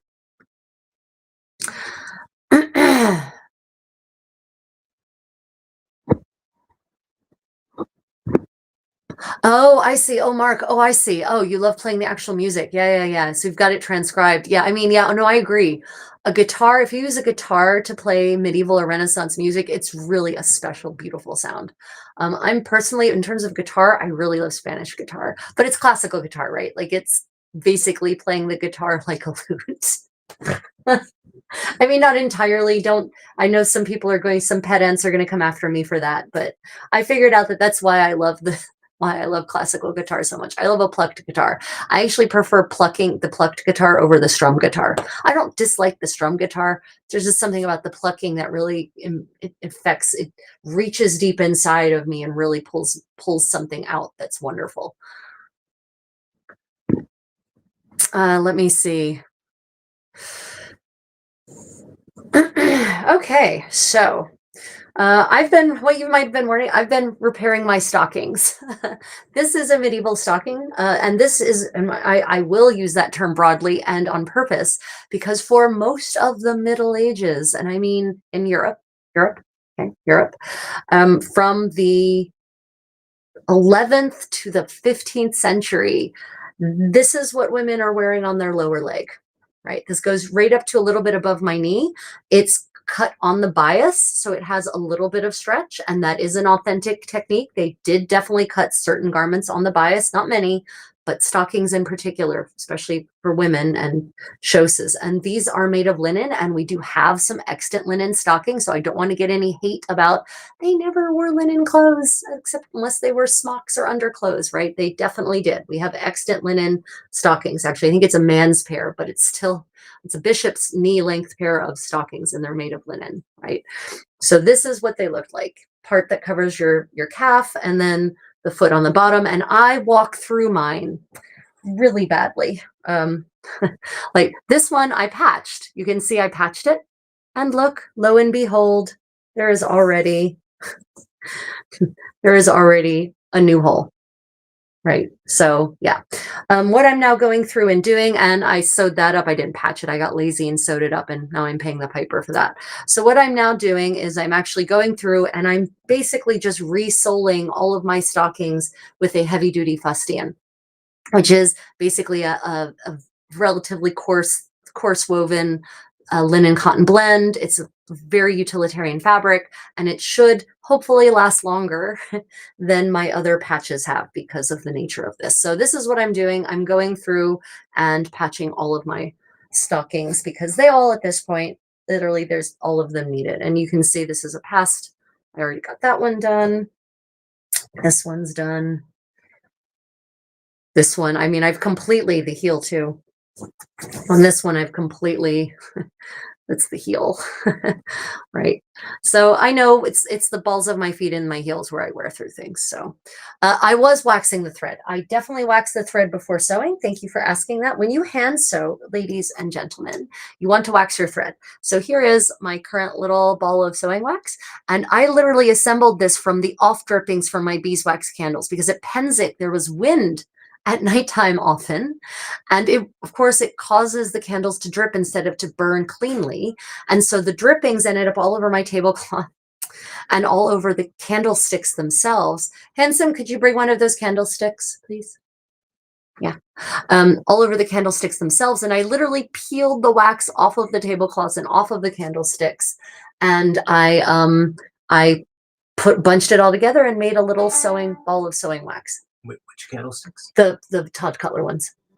Yeah. They're on the kitchen counter. Am I supposed to show the loot? Yeah, because we were having a discussion about music. Oh, right. I just got distracted doing other things. So this is a lute. We were talking about music. This is going to bring my sewing to a brief pause. This is a lute, right? For those who don't know, right? It's got the bulbous end, and lutes are super light. Lutes are super duper light, and the lighter the lute, the better quality it is. Like this, you're probably going to yell at me for throwing it like that, but yeah, super light. So yeah, this is a lute. This is actually more of a 16th century lute because it has 5 courses, and it's got a metal string. We really should replace that metal string. We should replace these metal strings. So yeah, it's been strung to be modern because the medieval lute would only have catgut strings. So yeah, the problem with catgut strings is that they break pretty frequently relative to say nylon strings. So it depends on how often you want to restring your lute. And I don't know if this is in tune or not. Is this in tune? It is. I tuned it yesterday. It is. It's in tune. Yep, it is in tune. Yeah. I don't know where we have the candlesticks at. They're on the kitchen counter. Oh, there. Yeah. Well, fine. Okay, so when you are sewing, you want hand sewing. You want to always wax your thread. So the way I wax my thread, and of course your mileage may vary. You may have your own method. So here's my I manually re-spooled this onto the medieval spool instead off of the modern one. So the way I do it is I actually thread my, what should I do with the, thank you. I actually thread the, there it is. Okay. I thread my needle first and then I wax it. I find it's easier to wax it after you have threaded your needle. And I always start from the middle of my thread and I pull in one direction, pull it through like so, and then I pull it in the other direction like so. And never, ever, ever pull from your needle. You will snap your needle in half. Ask me how I know. So if you're going to wax your thread, pull from the thread, not from the needle. And as you're hand sewing, you may find yourself having to re-wax it.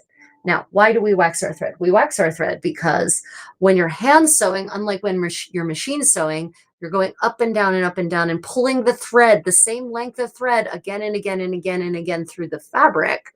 So you're wearing the thread out. So it will actually wear out and it will get fuzzy and it will get weak. If you wax it, that gives it strength. It makes the thread, the fibers actually adhere to each other so they're not wearing away. It also makes it a little slicker and more slippery, and it prevents it from knotting on itself. Slippery is maybe the wrong word, but it does slip through the fabric better, actually. But it also prevents the thread from knotting on itself, or retards the knotting process. You'll still get knots. Trust me, you'll still get knots, but there'll be less bad knots. Yeah, so you're waxing it because you want to make it stronger and you want it to slip through the fabric and you don't want it to wear out. So the wax protects the thread. So I always wax my thread when I'm hand sewing, except when I forget my wax. But invariably, I always notice a difference between when I wax my thread and when I don't. When I wax my thread, the process goes great. The thread doesn't snap. I get way fewer knots. And also, it actually lasts longer. The thread lasts longer. Now, granted, if you wash your garments in a modern washing machine with modern laundry detergent, the wax will often get dissolved out of it, and that's okay too. That's not a super big deal. The most important thing is that it's waxed while you're sewing with it. Yes, beeswax. Let me see.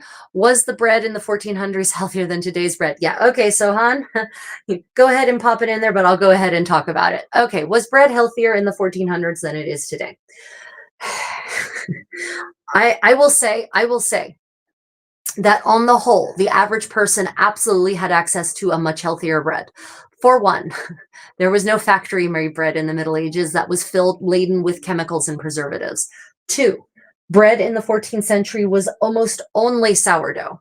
And sourdough, the sour process, and it was long ferment sourdough. It wasn't add this much sourdough into your yeast raised bread and call it sourdough. It was sourdough.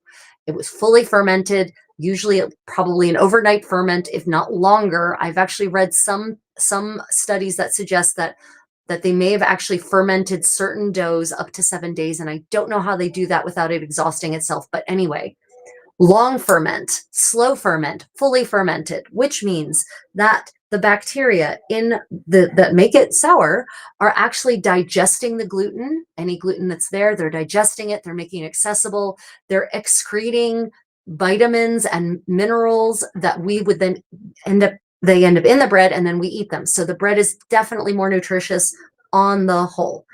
But caveat, interestingly, probably people at the lower end of society had even more nutritious bread because the bread of the rich was pain de main, which is white bread. The rich wanted white bread. They wanted that super refined bread. And unfortunately, that means that they were literally refining out fiber, all the fiber, most of the fiber was sifted out. The bran was sifted out. There was still probably some, but most of it was sifted out. A lot of the protein was, removed as part of the bran going away. All the micronutrients that are part of that bran gone. So yeah, basically they were just getting, and of course flour back then was not enriched with vitamins. So they were getting basically an almost nutritionless bread, white bread, at the upper echelons of society. But at the lower ends, they were still eating rye bread, which much more nutritionally dense grain than wheat is. They were eating other kinds of bread, as they were not eating bread that had the bran removed, so it still had the bran. And because of the souring process, the fermenting process actually took the bran and made the micronutrients in the bran accessible to our bodies, and also broke down the phytonutrients, which on bran that isn't fermented will literally go through your intestines and pull out the vitamins on the way out the lower end, which means that if you eat whole grains now that have not been fermented, that have not been soured, that have not been sprouted, then you will literally just be pooping out all of the vitamins you're eating, because the bran will actually bind with the micronutrients in your intestines and you'll just excrete it out. But the fermenting process breaks down those phytonutrients that would chemically bond with, say, calcium and other very crucial minerals and vitamins in your body, and makes it so that you actually absorb them. So that means that, yeah, people who couldn't afford white bread were actually eating healthier than their wealthy so-called betters. Generally, also, people who couldn't afford wheat ate bread made from a variety of much more protein-dense sources, like acorn flour, for instance. Like garbanzo bean flour was actually a thing in medieval Europe. Breads made from bean flours, from ground beans, was actually a thing in various parts of medieval Europe. Blended breads with a variety of different kinds of flours made from grains like rye and barley, and combined with certain bean flours also. So at the lower echelons, they were actually probably eating a healthier bread than definitely eating a healthier bread, as long as they could afford bread at all. Now, obviously, if they're so poor that they're starving, it's a different conversation. But the kind of bread that people at the lower end of the socioeconomic spectrum could afford was generally way more nutritious, more nutritionally dense, more nutritionally accessible even than the bread at the upper echelons of society, and was, I would say that on the whole, what the average person ate as bread in the Middle Ages was way more nutritionally dense than what the average person in the West can eat now. The exception is, of course, all these people who've gotten into sourdough bread baking, and people who have a sourdough bread bakery near them and can afford the crazy expensive price of sourdough bread. But I'm going to bet that that's probably not the average person, say, in places like the United States, where poverty is massively on the rise. And where what most people can afford there is not only zero nutrition Wonder Bread, but something that will actually probably will do their microbiota massive amounts of damage. Yeah. Alex, go ahead. What's your request? Can you give my cousin a shout out for his birthday? His name is Dixon Myas or Mias. I will happily give him a shout out, but I want to make sure I'll just say Dixon. Okay, this goes out to Dixon. Happy birthday, Dixon. Many returns, and I hope you celebrate it in the most creative and fabulous fashion possible. Happy birthday.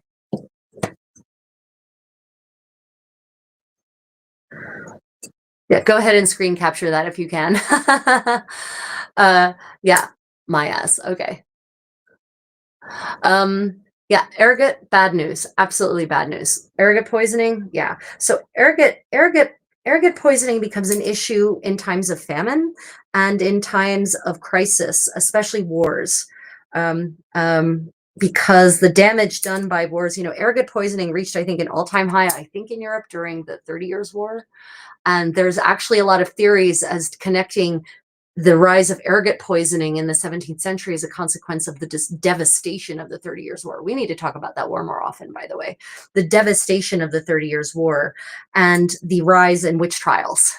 Because there's actually some theories out there that say, well, actually, these people who were claiming to see these crazy things being done by these men and women, because it wasn't just women, by the way, in the witch trials, it could be that they weren't actually making them up as such. It could be that they were hallucinating them from the ergot poisoning.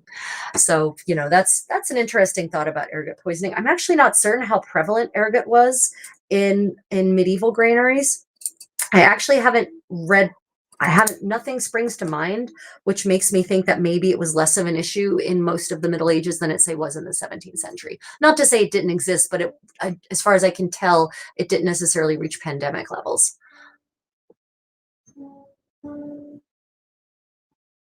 Yeah, I can say his full name, Alex. No problem. Okay, Dixon Mayas. Okay. Birthday shout out for Dixon Mayas. Dixon, my dear, I hope you have the most lovely, most splendid, most Contessa-like birthday celebration you could possibly imagine. Happy birthday.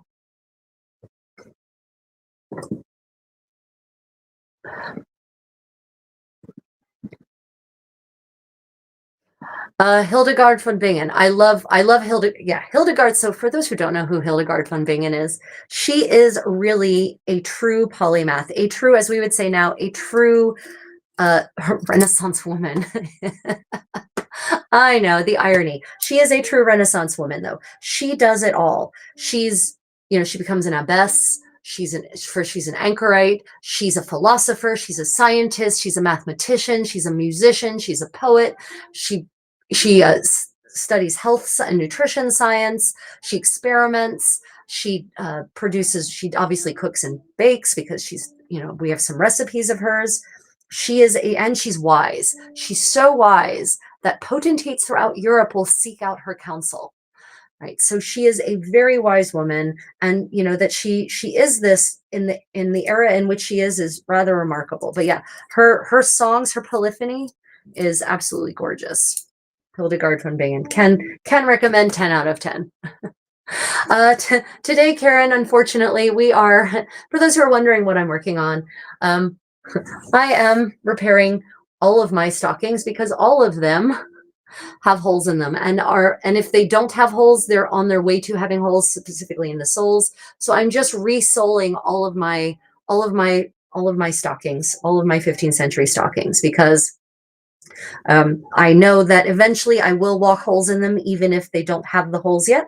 So I might as well go ahead and take preventative measures now and get them all patched up and ready to go. Also, I wanted to show you all medieval show and tell time. I was talking earlier about my wax, my sewing wax for waxing my thread, right? And I mentioned how at Pennsic this year, there was a lot of wind at nighttime unexpectedly, and it actually caused the candles to gutter. And so instead of the beeswax burning cleanly and burning away, a lot of it dripped down on the candlesticks. Now, this is the candlestick that I was referring to. So this amazing piece is by Todd Cutler, and this is a replica of originals that have survived. This is a travel candlestick. I love this because, look, you can set it up on the table like that, but it turns into basically a single stick. It's thin, it's nice and solid, but it's not overly heavy and it's not bulky. And it has 3 options for lighting. You have for your taper right here. Right, then you have for a column candle, a nice fat column candle, and this little mysterious spot, this little mysterious wedge is for a rushlight, and it is now, the rushes are now in full growth here in Korea, and so I'm thinking of going down to the river and getting some rushes, some rushes, and actually peeling them apart and making, because I've got some tallow actually in my fridge, and actually making some tallow rush lights out of them to see if I can do it. I've never done it before. I want to try and then see what it burns like. So I'm thinking that's something I want to do before the reeds vanish.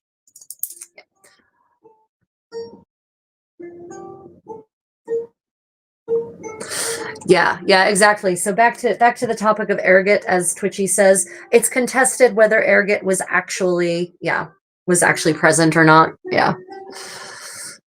Try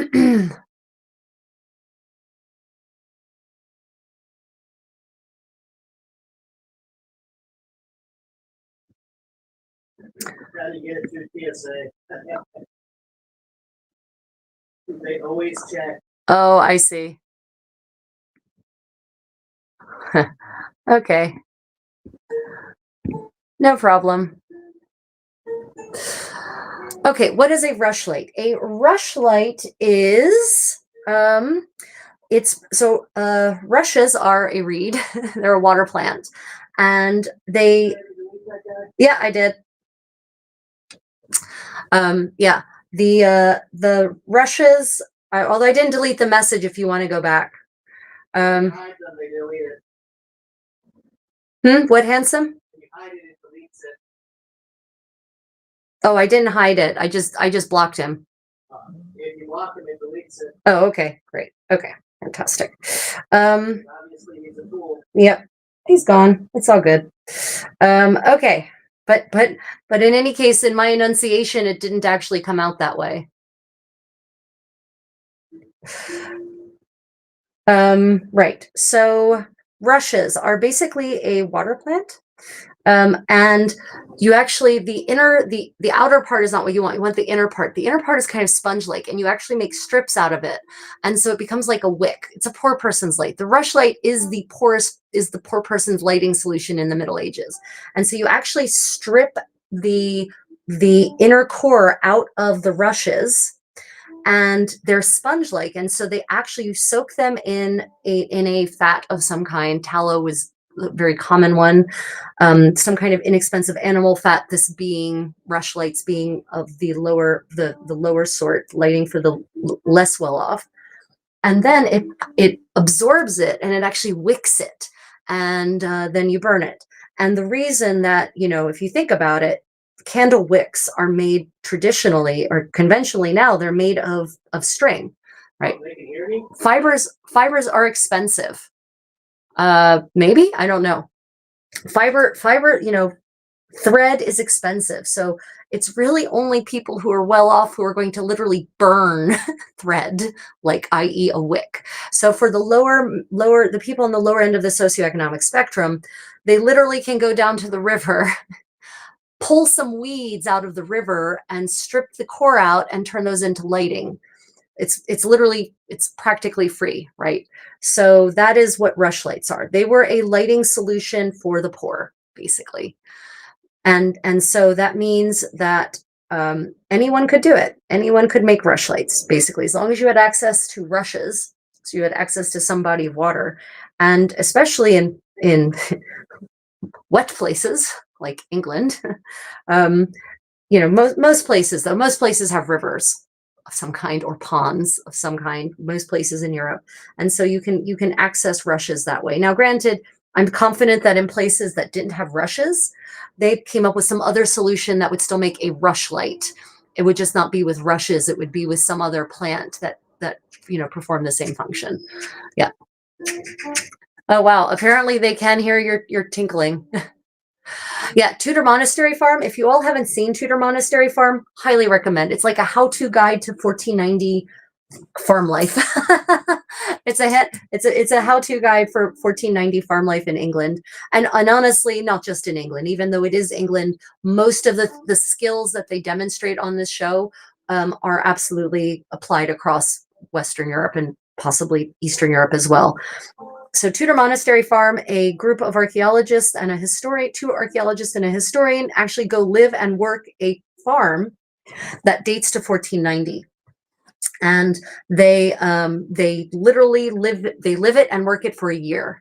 So they go through all the seasons, and they raise the animals, they build the fences, they repair roofs, they make the cheese, they make the lighting, they make rush lighting, they do wood bending, they're building pens for the animals. They do everything that they plow the fields, they plant the fields, they harvest the fields, right? They do everything. So they live there. It's a fantastic documentary of them living and working this farm, English farm from 1490. And they're sharecroppers, basically. They're renting from the local monastery, and they're working the farm for the monastery. They're paying to live and work there. Well, I mean, paying in the Tudor era, they would have been paying to live and work there, but they're doing it on behalf of the monastery. So they don't own the farm.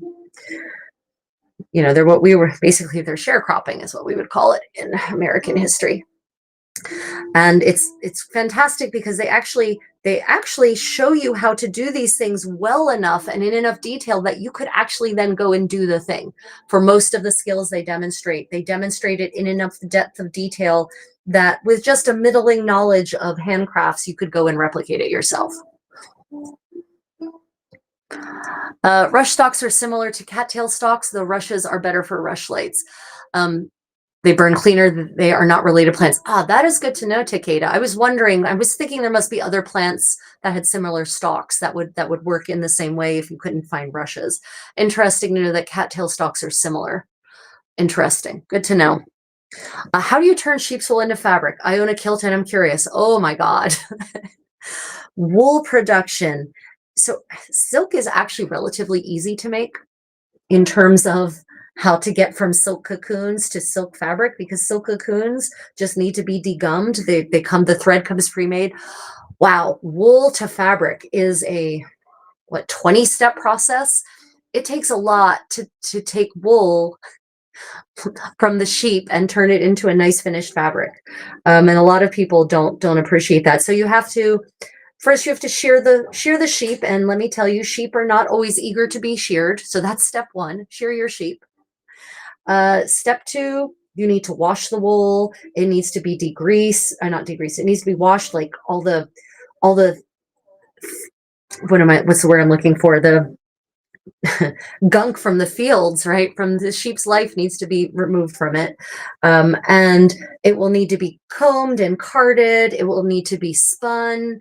It will then need to be woven. And then it will need to be degreased. And then it will need to be dyed. And it will need to be fulled. And yeah, there's a lot that goes from wool to final wool product. And then there's, depending on the caliber of wool, you may have to actually hand shear the wool so that it's nice and smooth. There's a lot of stages in wool production. It's amazing, honestly, that humans had the patience to take the fuzzy stuff on a sheep's back and turn it into wool, because it is not. And obviously it was a gradual process. Probably the first wool missed some of those steps. But was therefore itchy and possibly uncomfortable, actually, to the people wearing it. So they upgraded over time. They added additional production steps. Wool production is a very impressive process. And what most people don't realize is that medieval wool producers would not have been one person who did everything. Every stage of the wool production was a different specialist, right? The person who did the shearing was a specialist, right? Because medieval shears are not like modern shears. I mean, they are, but they aren't. And they require finesse so that you don't cut your poor little sheepy, right? So the shearer would have been one person. The people doing the combing and carding would have been different people. The spinners would have been different people. The fullers would have been different people. The weavers would have been different people. There was a specialist, the person who just did raising the napped. That was a separate job in and of itself. Then the person who did the shearing, separate job in and of itself. So it was a series of highly specialized production processes. Now, a wool producer, say in Italy, might actually have a wool production shop that encompassed all of those stages, but the people actually doing the work were different specialists. And in fact, some of those stages were outsourced in medieval and Renaissance Italy. So the wool weaver, the person who owned the wool production, might have in-house some of those stages of production, but might have outsourced others. So, just like with modern manufacturing, it can get really complicated. Even though many of the stages were hand done, not all of them were. For example, they had fulling mills. So you actually had a water-driven mill to full the fabric. But many of the stages were still done by hand. But despite that, it was still a highly specialized process. Everyone thinks that Henry Ford invented the modern conveyor belt factory in which each person focused on just one tiny little area of production, but that's bullshit. He did not invent that concept.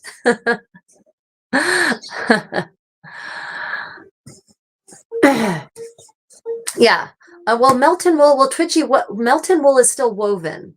It's still woven, but it's then fulled to the point where the weave vanishes. Right. It is still woven. It's not felt. Right. It's still woven, but it's then fulled until it's so felted, until it's so full that the weave vanishes. And we actually do have some extant bits of wool that have survived from archaeological finds throughout various parts of medieval Europe. They are so fulled that you cannot tell what the weave is at all, but they were originally woven. And Melton wool especially, because I just bought a bunch of Melton wool. It's definitely woven and then fulled. Yeah, but yeah, it's very dense and definitely interlocking. Yeah. Yeah, so making wool, you don't just get sheep and then you definitely don't just go from easily from sheep to final woven fabric. There's a lot of special skills you'd have to learn there and get really good at to successfully make nice wool fabric. I'm not saying you can't do it. I know some people who have in fact taught themselves all the stages of medieval wool production, and they do all of them themselves, so you can. It's just that ironically, that's not the authentic way to make wool. The authentic way to make wool is not to do everything yourself. It's to have specialists handling each stage of wool production. Yes, so fulled fabric is what happens when you take woven fabric and you apply usually a lot of mechanical violence to it, and then the fibers interlock and interlock and interlock until it gets dense and thicker, but denser is more the important part. Felting is where you take fibers that are not woven, like where you take carded and combed and carded wool fibers, and then through the application of mechanical agitation, you just cause those fibers unwoven to interlock and interlock and interlock. That's the difference between fulling and felting. Granted, that's technically what the difference are. A lot of people in the modern world use fulling and felting interchangeably, even though technically they're two completely different processes. Fulling is what you do to already woven wool. Felting is what you do to basically connect and join just the fibers themselves. In fact, we have a properly felted wool hat here, a medieval replica felted wool hat. The barretta alla capitanesca that my condottiero now has is just such a wool hat. It is full felted, not fulled. Yeah.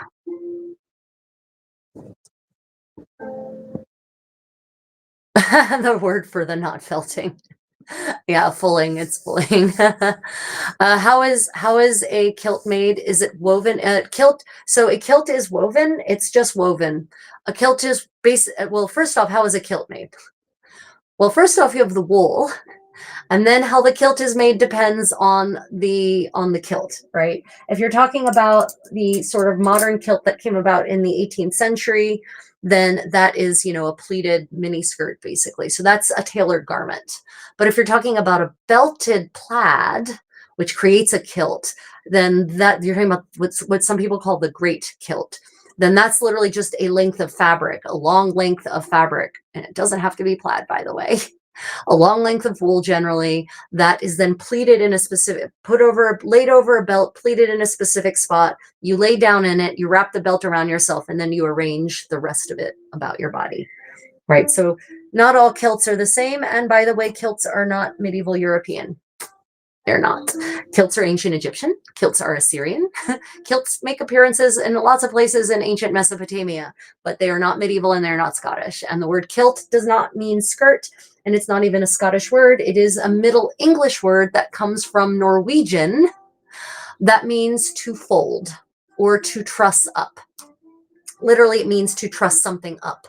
So if you kilt up your skirts, you are pulling them up through the belt, over the belt, so that they're no longer long.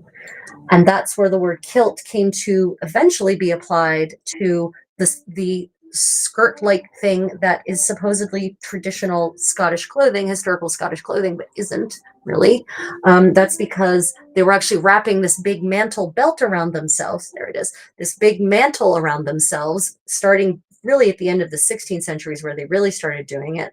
And then they belted the mantle because it was so big and it was so cold that putting the belt around the mantle allowed it to stay better. And then they would kilt the mantle over the belt so that it would actually stay on their bodies and not pull down through the belt. That's where the term kilting from English, by the way, not from Scottish, not from Gaelic, comes to refer eventually to the garment itself. But the earliest attestation of the word kilt referring to a garment and not a verb, a process, is the 1720s or 1740s. There's no mention. The word kilt before that is used as a verb, not a noun. And it's specifically to kilting your garment over a belt, usually. Kilting your garment up. Yeah. How is my kirtle made? Oh, Twitchy, are you leaving? Okay, see you later. Okay, thank you for joining. That's okay. It's okay. Sleep well. I hope to see you at the medieval cooking party tonight. Yeah. Okay, other questions. How is my kirtle made? My kirtle is 4 pieces. It's 4 panels, 1, 2, 3, 4. It's fitted in the body. Sleeves are set in, round arm's eye. And then hemmed, laced in the front. When you say how is it made, maybe I need a more in-depth question. When you say how is it made, give me more details, and I'll give you more details. Takeda says, Contessa, have you seen any evidence of plaid fabrics in Joseon Korean garments? It starts to show up in the 14th century in Japan. So wondering if it was also in Korea. Yes. So I believe I have seen, actually from earlier than that, I think I've seen an extant textile fragment like this big that was one color in one direction and another color in the other direction. But it does not seem to be very common in Joseon. I will say that. It does not seem to be, I have not really seen evidence beyond that. And that likely has to do with the fact that the Joseon dynasty is Confucian. It's Neo-Confucian. And they are highly governed by the tenets of Confucianism and modesty and blah, blah, blah. And so I could see someone making an argument that striped fabric is somehow immoral or against the tenets of modesty or immodest or something like that. Yeah, it's very weird. But here's the thing. Documenting, it's a lot of the resources for studying Joseon fashion, of course, are in, if we're lucky, they're in modern Korean. If we're unlucky, they're written in classical Chinese characters, because that's all the chroniclers in the language of the official world in Joseon. The alphabet, rather, the writing system was the Chinese writing system. I cannot read. That is not one of my languages. I cannot read. I can read a handful of Chinese characters, a handful. So I have not been able to do as thorough a documentary research into historical Korean clothing as I would like, but I'm about to commence a much more in-depth journey, as some of you know, no doubt, Takeda, with Dr. Minji Kim, who is a world-renowned expert on historical Korean fashion. She is coming to Korea, and she's actually from Daegu, where I now live, and she and I are going to be collaborating on an amazing research project in which I'm going to be looking at extant historical Korean garments and studying them for exactly how they are put together, order of operations specific. So this means I'm going to also, through her and through her language skills of Chinese, her ability to read the Chinese characters in the historical documents, I'm going to be looking at things like the documentary evidence as well, thankfully with her assistance. And I will ask her the next time I talk to her, I will ask her if she's seen what evidence she has seen of mixed color fabrics. So, what we would call plaid now. It's not in the visual record. I've never seen it illustrated in the visual record for Joseon, but it might be somewhere there in the documentary evidence. What material did you use? Is there any particular type of material, general pattern that you recommend for this type of kirtle? Okay, so this kirtle, this is my pattern. I don't, so I think a friend of mine, one of my household members, one of my retainers, Baroness Katja in the SCA, for those who know her, she actually found a commercial kirtle pattern that wasn't bad, but it would need a lot of tinkering to get it to fit like mine do, because it's not terribly fitted in the body. I don't know what, Katja, if you're out there, pop it in the chat. I don't remember which one it was, which commercial pattern it was. Because I make my own patterns. I do my own patterning. I do my own drafting. I do my own draping. But this is wool. It's wool. I love it. It's honestly, at this point, it's been slowly fulling. So, yeah. I don't know what it was originally. I've had it for a while and I've worn it pretty hard, but it is wool. It's very comfortable. Kirtles, we know, were made of wool and silk. I have not yet found evidence of linen kirtles. I will be honest. Yeah. But yeah, I will see if I can sketch out. I can at least sketch out my pattern, the one I made on like grid paper or something like that, so you can at least see what the shapes are. But it's pretty simple. It's not what the key to getting the kirtle to fit properly is the armscye. You want the armscye to be really up in your armpit, right? You don't want it to be too low, because if your armscye, and this one's actually a little too low, it should be a little higher. To get full mobility, you want a tight armscye, ironically. And then for the fitting, to actually make it self-supporting, you need to actually play with here. This is where you can make a kirtle self-supporting. It comes here. It comes with the fitting here under the armpit. Yeah. So those are some tips anyway for how you can take a kirtle, a basic body block, and make it into a kirtle pattern.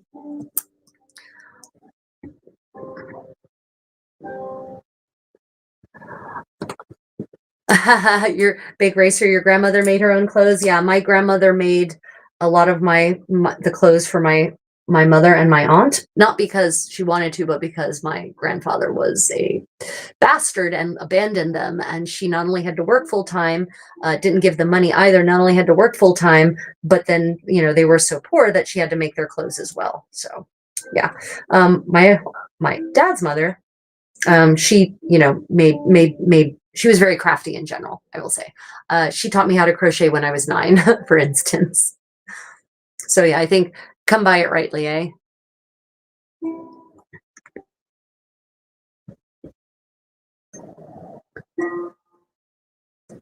Let's see. Yeah, big racer. Yeah, a lot of the historic documents, most of the historic documents in Korean are written in Chinese characters. Now, it's Korean that they're speaking. They're using them to represent Korean sounds, but they're written in Chinese characters.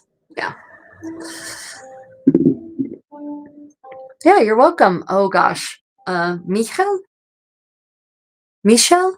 Is that Michel? I'm just realized I don't. Is that your name? Is that Michel written in phonetics? I just realized. I think that's the phonetic alphabet.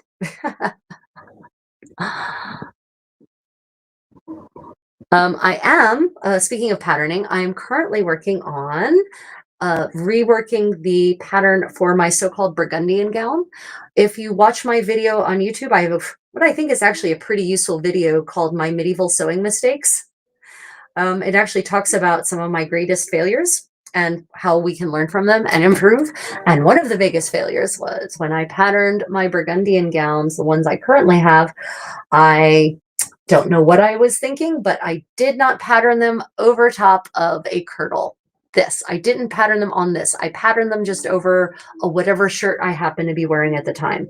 So when I actually made them and then put them on over top of the kirtle, there was no room for both the kirtle and my arm in the sleeve. And so it causes them to sit uncomfortably and incorrectly. And so I've had to actually go back and completely reconstruct the top part from like the armpit up on many of my Burgundian gowns. So I've been reworking the pattern so that it fits over top of the kirtle and comfortably. And I'm pretty happy with where it is right now. Actually, it's in a pretty, it's sitting exactly like I want it to. I've reached a point last night where now I'm at the point of the patterning stage where I have both sleeves cut out and attached so that we can make sure that it's actually all good. Remember, when you're doing your own patterning or you're fitting anything, never fit just one sleeve, always fit both sleeves. Always make sure that both sleeves are attached. I know some people get lazy and they say, oh, I'll just fit it so that the left side sleeve is attached and then I'll just mirror it for the right side. You have to make certain that everything sits properly with your sleeves inset, because once the sleeves are both inset, they will pull on the garment in a certain way. And you want to make certain that they are pulling correctly. Otherwise, you need to make adjustments. Yeah. Oh, you're welcome, JCCT. Let me see. Karen Johnson says the from the shoulder was taught to me is more period correct. As a plus size person, it fits me so much better. Do the Burgundians fit that closely to the top? Yeah. Yeah. So you really, yeah. if you look at the way that you look at the fashionable ladies, especially by the 1460s, you're going to see they've got super narrow sleeves, super tight and fitted sleeves. And you'll also notice that it really goes right up to here. It's very, very fitted. Margaret of York started this whole style in the super fitted gown being the thing that goes on top. Yeah. Oh, the funny lion. Yeah, this guy, the heraldic lion. Yeah, so this is a heraldic lion. And this is part of the La Dame à la Licorne series. And over there, you can see the unicorn. Oh, no, you can't really. The unicorn's over here. Sorry, you can't see the unicorn. You can see the lion, though. Yeah, so he's actually holding a lance, right, with the arms of the the noble family that actually commissioned this piece. And this was part of a series, La Dame à la Licorne. They're at the Cluny, the Musée de Cluny in Paris. And they're in their own special room. They're amazing. And this is the sense of hearing. They're allegorical, right? And so the reason this lion looks so adorable and funny is because the artist who drew this lion probably never really saw a lion. They had it described. They probably never saw a lion. So yeah, he's cool. He's a little weird with his super attenuated neck and everything. Yeah, probably never saw a lion.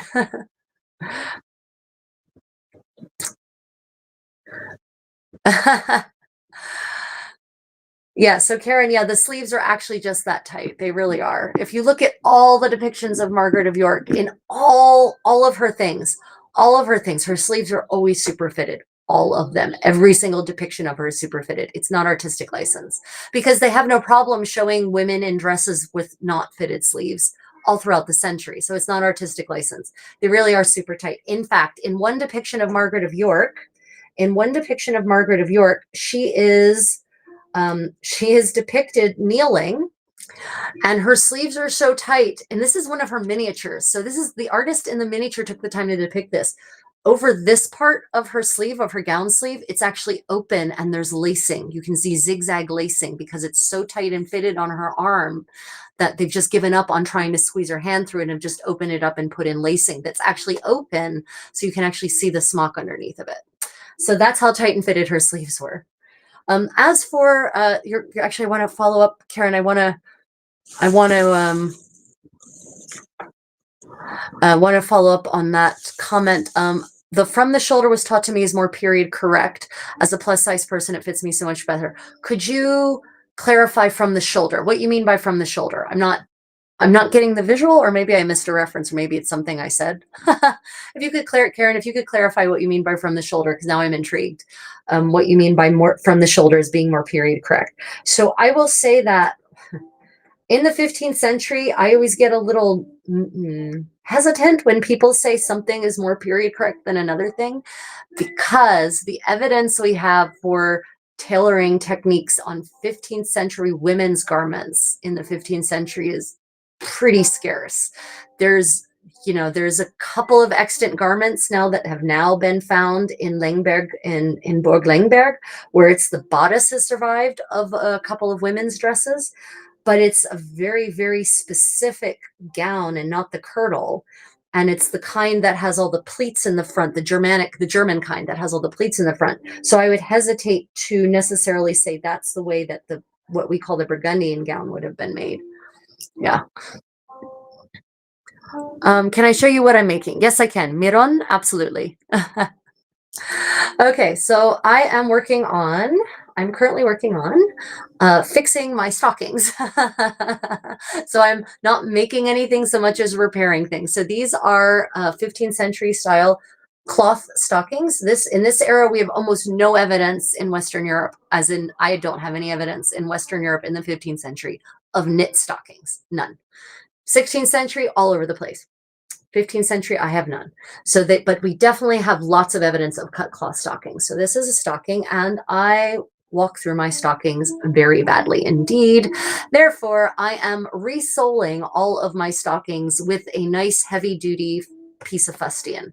So that is what I'm doing. I am actually, you can see, I am actually button stitching this on. I'm using the button stitch to go all the way around the edge and attach it to the bottom, because the button stitch is helping bind that raw edge instead of turning it under.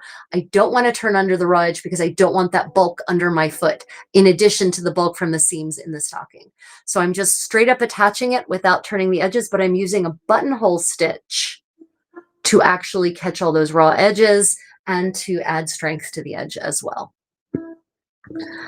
Why do you touch the tapestry with your bare hands? Shouldn't you be wearing cotton gloves? Oh, this is a reproduction. Fear not. Oh goodness, no. No, this is a reproduction. I have actual medieval illuminated manuscripts, which I don't touch with my bare hands either, but I have no extant, I do not have any actual medieval tapestries in my home. These are all replicas, all reproductions.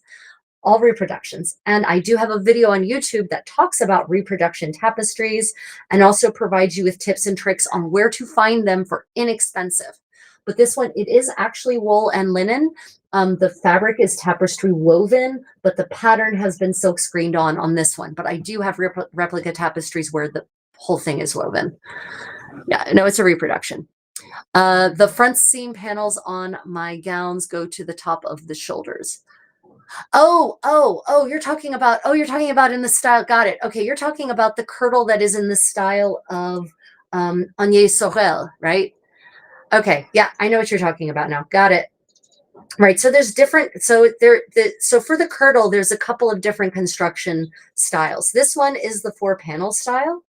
Yeah. Okay. I know what you're talking about now. Got it. I'm tracking. Great. Thank you for explaining. I get it. Yes. So there is one depiction of which I'm aware that depicts the kirtle like that, and that is Agnès Sorel. She was and it's a posthumous depiction of her, unfortunately. Agnès Sorel was the mistress of Charles VII, and she basically became the de facto queen even though she was the mistress. She became the de facto queen, but he worshipped her. He worshipped the ground she walked on, and he had this amazing this amazing altarpiece painted that used her as the model for the Virgin Mary irony, by Jean Fouquet, one of the greatest painters of history, in my opinion, but definitely of the 15th century. Yeah, and in that she's depicted as wearing a kirtle, and it's great because the details on the kirtle are pretty fantastic. It actually shows us how that her kirtle has a facing, just like this.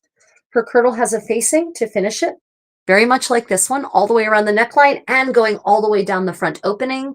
It shows those what Karen called the shoulder to bottom seam, right? And so it actually does have two seams, although I don't think it goes from the shoulder. Anyway, it definitely has a seam that goes over the breasts and all the way down through the skirt. So it actually would make it a 6-panel dress. There would be a side, and this, I want to do this with my next Kirtle. I plan on experimenting with this actually. Side panels, 2 side panels, or yes, no, sorry. It also has a center seam. So it's got side panels, 2 side panels, and 2 front panels and 2 back panels. So it looks like it's a 6-panel dress. So that would actually give you lots of potential for shaping support in the front over the breasts. Now there are lots of there's another depiction with some of the Dutch masters, some of the Flemish primitives, as they're ridiculously called. Jan van Eyck actually has a couple of famous altarpieces that show the kirtle being constructed in yet another way, also very sophisticated, that doesn't have a round arm's eye at all, but has this fun like raglan sleeve arm's eye thing going on. So yeah, there's a couple of different options for kirtles. This isn't the only one, but this 4-panel one is also depicted, and you do also see that. So there's several options. You just have to find the one you want the best, or why not? ¿Por qué no todos? Why not all of them? Myron asked what the fabric is you're using on the bottom of the stocking. I accidentally hid everything from him and had to unhide him. But what was the question? What material are you using for the bottom of the stocking? Yeah, so I am resoling. The question was, what fabric am I using for the bottom of the stocking to resole it? This is fustian. It is a linen cotton blend.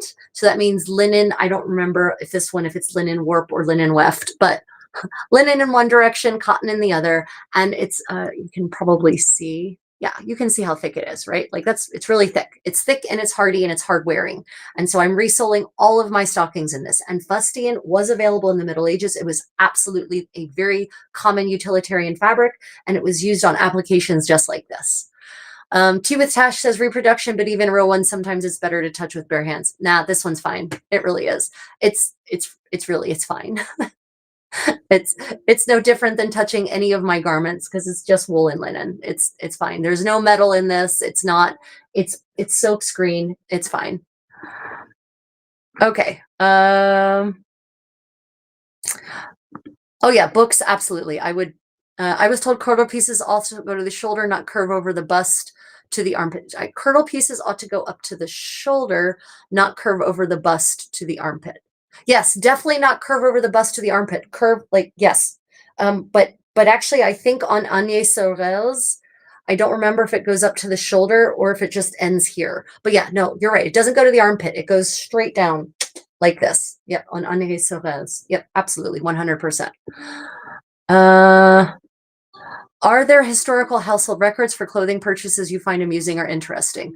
I loved Catherine Parr loved crimson. Oh my gosh, yes. So I will tell you one that's easy for everyone to go and find because it's digitized and it's online on the internetarchive.org. Howard household accounts. Make sure you get the 15th century ones because there's also ones from like the 16th and 17th century. Howard household accounts from the Duke of Norfolk. Absolutely. There's some fantastic details in there that, for instance, that everyone, including the Duke, had their clothing repaired because there's bills that are being paid in there specifically for repairs to my Lord the Duke's clothing, right? And so this tells us that everyone at all levels of society did what I'm doing. They had their clothing repaired. They didn't even at the level of Duke, right? Even at the level of Duke, they did not just discard it or pass it down and have a new one made. No. Many garments, the Duke was having many of his garments repaired. And then there's other interesting things like city expense accounts have been really interesting lately in casting light on a female spy network in 15th century Flanders, right? So many of you don't know that after Charles the Bold died, the last regnant Duke of Burgundy really died stupidly at the Battle of Nancy because he was made some really rash decisions. After he died, his daughter, Mary, becomes the Duchess Regnant of Burgundy. She marries Maximilian, the Archduke of Austria, who eventually becomes the King of the Romans, the Holy Roman Emperor, and all of that stuff. But she dies in this horrible hunting accident in 1482. Now, they'd already had several children, and her son, Philip the Fair, is a child at the time, but he becomes the Duke Regnant of Burgundy, technically, but his father, Maximilian, decides he wants to be the regent. Well, the powerful mercantile cities of the Duchy of Burgundy at that time, Ghent, Bruges, Antwerp, Ypres, they weren't interested in any of that nonsense. Maximilian was a foreigner. He's from Austria. He is not their beloved Mary, who was, in their view, a native of their lands and their princess. So they don't want him, of course, doing any such thing. So they rebel and they evict him and his people. So he comes to take the power back. And so from 1488 to 89, there's a war that's underway. And I just realized I got talking to you all, and so I didn't wax my thread, and I can tell I didn't wax it. It's fine. You want to hand me the candlestick? Yeah. And they're also wondering about Anyway, Kirtle resource. no, let me finish. Let me finish this train of thought. No. And so in the cities, of course, they have their own troops, they have their own generals, they have their own leaders, and the cities, the Council of the Cities, this alliance of the cities, actually hires women to go and spy on Maximilian and his troops and his forces and his allies. And so the expense accounts of the cities of Ypres, specifically in this case, reveal immense amounts about this female spy network. And if you're reading it not carefully, if you're not paying attention to this expense account, you might not realize what it is you're reading, because the entries don't say for spy services. The entries say things like 10 groats to Margaret de May for delivering letters on our behalf. Okay, why is a woman delivering letters? Well, she's delivering letters because the men aren't going to pay attention to the women, because men in the 15th century didn't think women would be involved in war. What threat could a woman possibly pose? And so, when you read the entry that says, so to Josine, so many groat for ascertaining the situation in the camp of the King of the Romans, you might read past it too quickly. But what that translates to is, we sent this woman to the camp of Maximilian so that she could spy on him and come back with us with reports about what is happening there.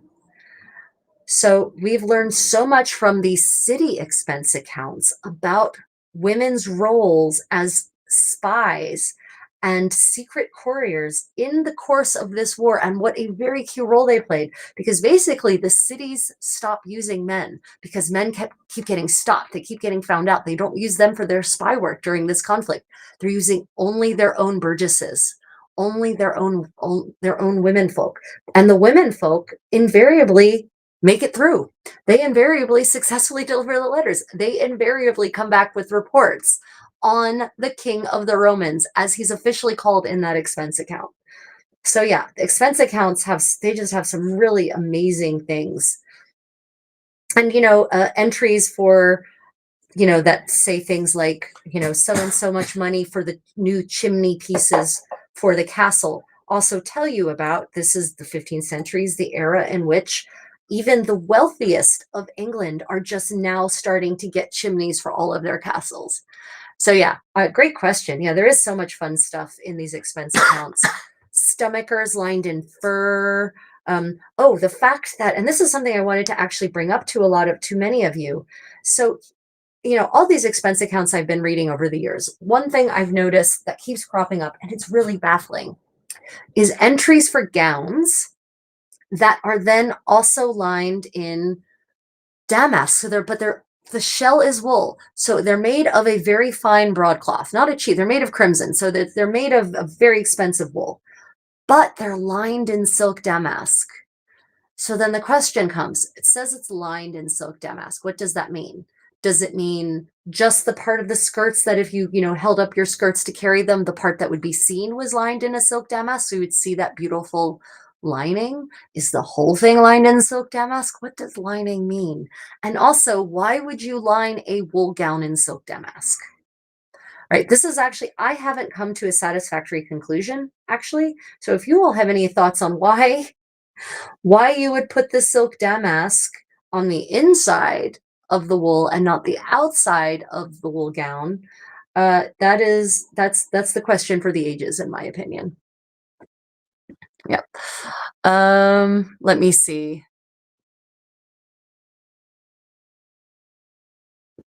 Oh gosh, I'm way behind.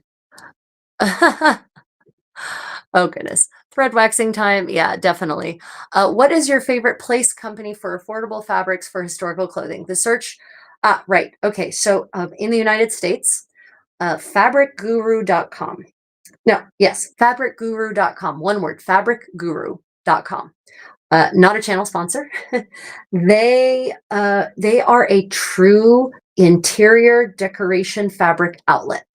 True outlet in the sense of they actually get the bolt ends from the big interior design houses like Ethan Allen, right? So these are quality fabrics,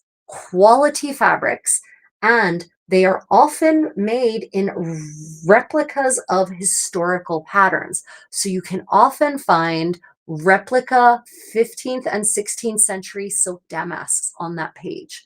Sometimes you can get something from the 14th century, mostly 15th and 16th century, and they're super discounted. So I have purchased silk damasks from them for $20 a yard, 60-inch wide, high quality silk damask, $20 a yard, 100% silk.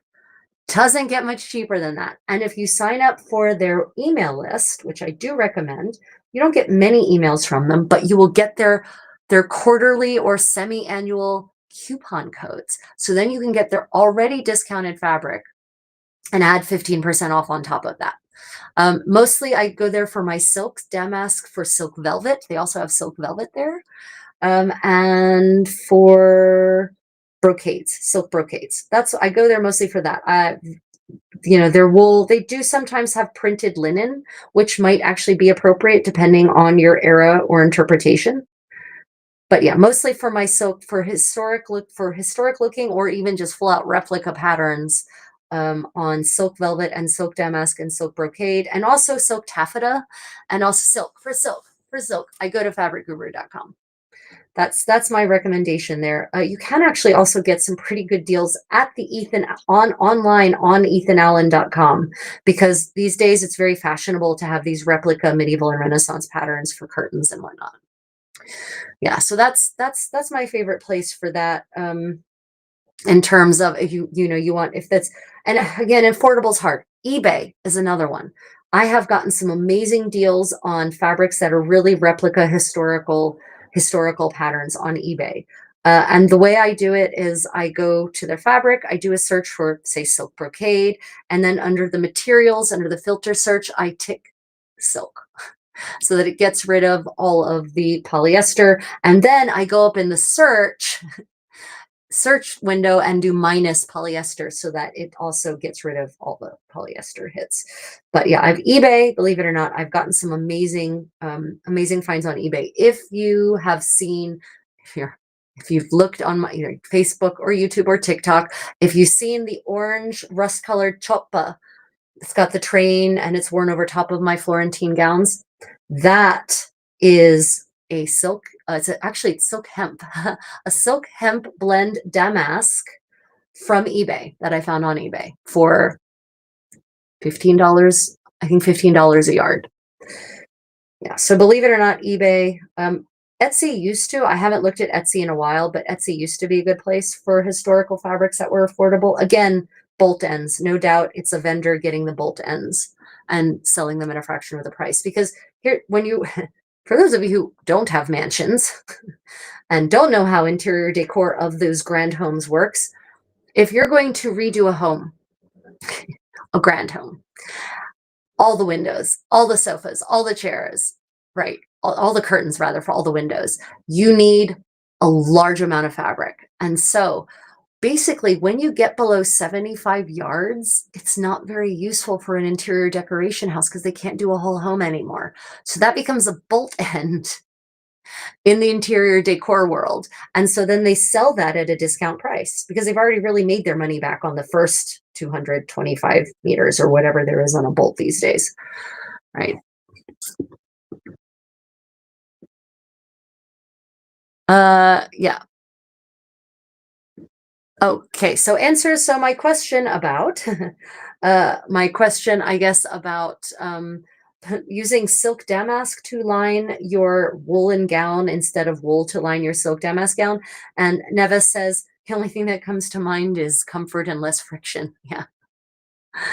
Oh, because you have CSS and need soft lining. Yeah, maybe. But, silk damask is so incredibly expensive. And so, like, there's other less expensive silks you could use, right, than silk damask. Silk damask is is one of the most expensive silks in the Middle Ages, I think, if you exclude cloth of gold, because cloth of gold is actually often damasked. In fact, repeat, please. Yeah, Etsy. Yeah, Etsy is variable. Just a human. Repeat which part? Repeat the part about fabrics and where to get them, or repeat the part about silk damask lining your wool gown. need a little more information than that. Yeah. Yeah, Etsy is highly variable. And the search filters on Etsy are not as refined as the search filters on eBay, unfortunately. Yeah, I would say that's definitely true. Oh, before Ethan Allen, Fabric Guru, fabricguru.com. Yeah, check out Fabric Guru for all of your historic silk needs. Historic, not thread though. Silk velvet, silk damask, silk brocade, silk taffeta, plain silk. They often have really, really good deals on silks, various kinds. And because these come from interior decor houses, they're high quality silks. They're meant to last. They're not cheap. They're not cheaply woven, especially the ones that come from, like Ethan Allen. Very high quality. So fabricguru.com is your friend for historical silks. I haven't had to go shopping for fabric in a very long time because I went through a period of pulp purchasing consistently during every sale. And so I now have an entire room of fabrics worth thousands and thousands of dollars. Yeah. So in terms of answering the question about why line a wool gown in silk damask, conspicuous consumption. Yeah, I mean, I guess nothing, there's no flex in the 15th century. Like, I put the expensive fabrics on the inside where no one can see them.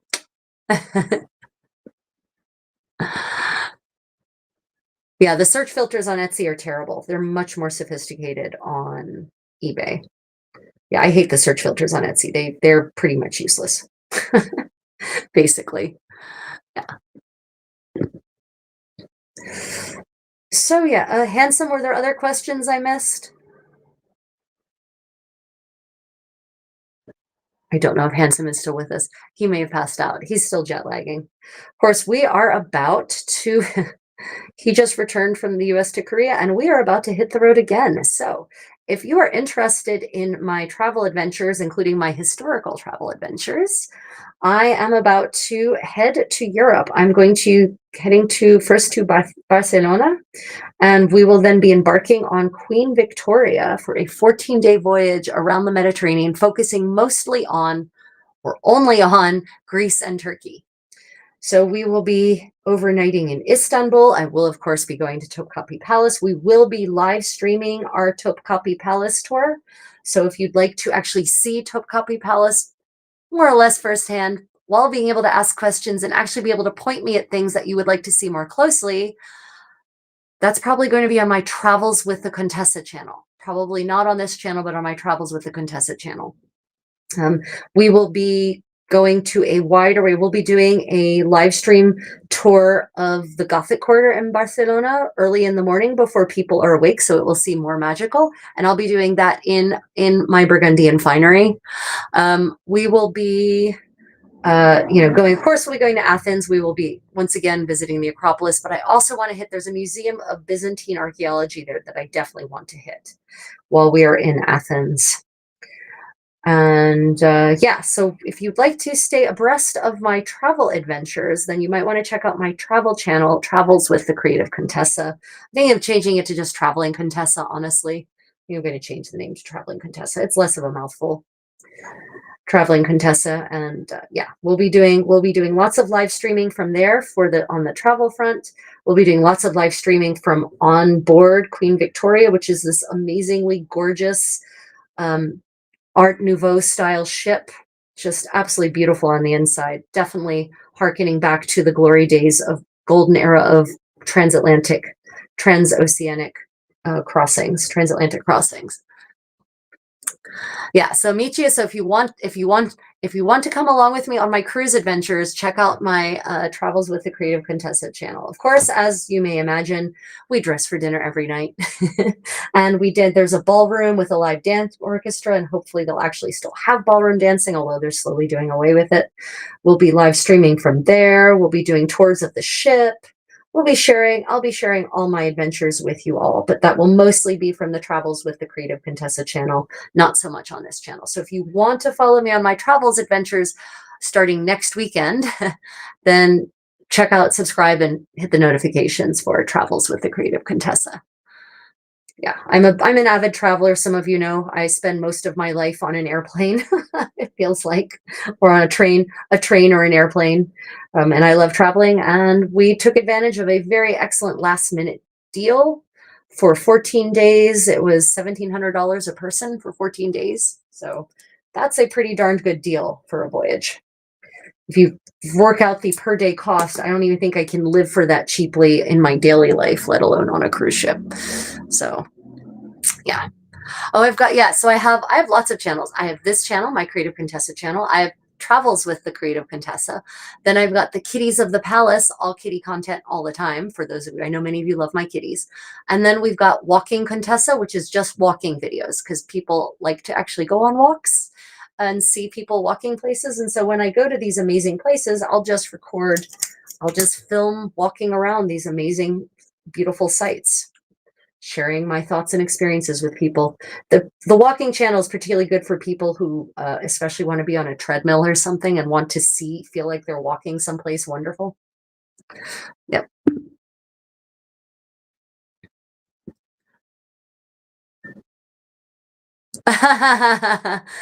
Misha had someone random ask her at breakfast if she was going to a Renaissance festival. I had to tell them, no, this is me on any random weekday. Yeah, right.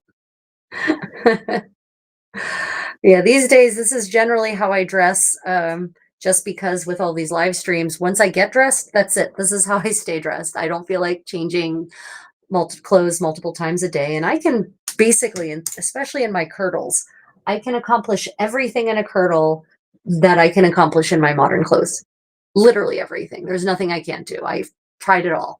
Kickboxing, cooking, cleaning, hiking in the mountains, dancing, doesn't matter. Grocery shopping, I can do it all. So why should I change? Besides which, the kirtle is a very lovely and sassy look. It's very me. What are your channels? I just happened to stumble on this one. Oh, JCTT, welcome. Yeah, so I've got Travels with the Creative Contessa. I've got Kitties of the Palace, and then Walking Contessa. You want to see me working out? Well, I go pretty hard when I work out, so be forewarned. Any other historical clothing crafting mysteries to share, like the silk expense you found? Historical clothing crafting mysteries like the silk expense. So Haley, when you say historical clothing, the expense accounts, do you mean? If you mean expense accounts. Yeah, so the death inventory, another very interesting source of information is death inventories. Death inventories are fantastic. And I know that sounds terrible. Where is my wax? My wax stamp vanished. I think my kitties ran away with my wax. Oh, there it is. Okay, it's on the ground. That makes more sense. Okay. Yeah, so settle back in here. Need to wax my thread. Yeah, so the death inventories are also fantastic. There's some kinds called probate. There is a death inventory that was taken at the time that Lorenzo de' Medici died in 1492. And it's of a death inventory, for those who don't know, is where they literally go through your home and document every single thing in your home and give it a value. And this is important when it comes to the division of assets, for instance. So when Lorenzo de' Medici died, and also for taxation in Florence, taxation purposes of your assets. When Lorenzo de' Medici dies in 1492, a complete death, or 1494, a complete inventory is taken, and of the entire palazzo, of his entire mansion in Florence, and he owned a crap ton. That is an official measurement. He owned so much. And this inventory is done room by room. So you can actually, it's like you're taking a tour of his palace, going room by room and poking through all of the little chests and on the bookshelves and peeking under the bed and looking under the bed sheets, because it documents everything from the chests that are in the room, to the contents of the chests, to the contents of the contents of the chests, to the beds, to the kinds of mattresses that they are, to the kind of bedding that's on them, to the things that are hanging on the wall, to the bookshelves. Every single item, it seems, is that was in the palazzo at the time of the death inventory is detailed, it seems.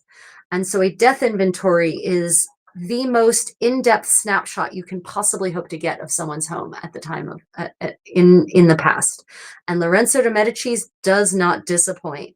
That man was a hoarder. He had so much harness. He had so many, what we would now call so much armor, so many suits of armor, but was called harness in the 15th century in English.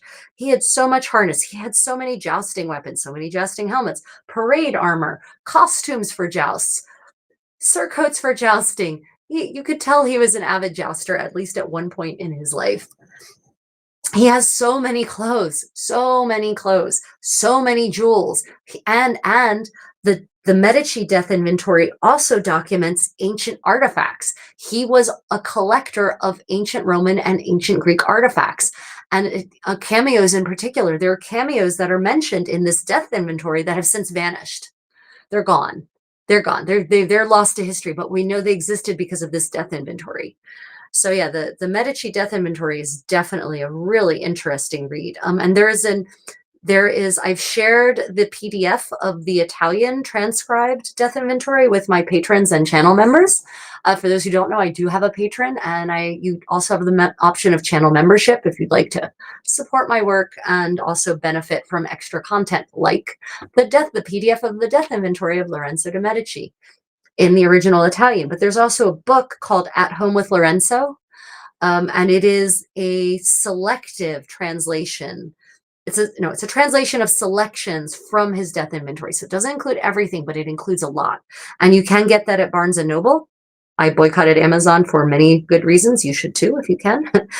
So Barnes & Noble sells it, At Home with Lorenzo, and it is a fascinating read. It really is.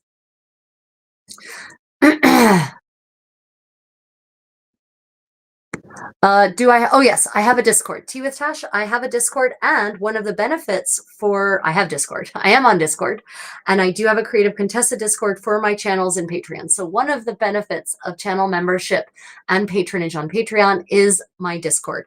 And I share a lot of things via Discord. We have good chats there.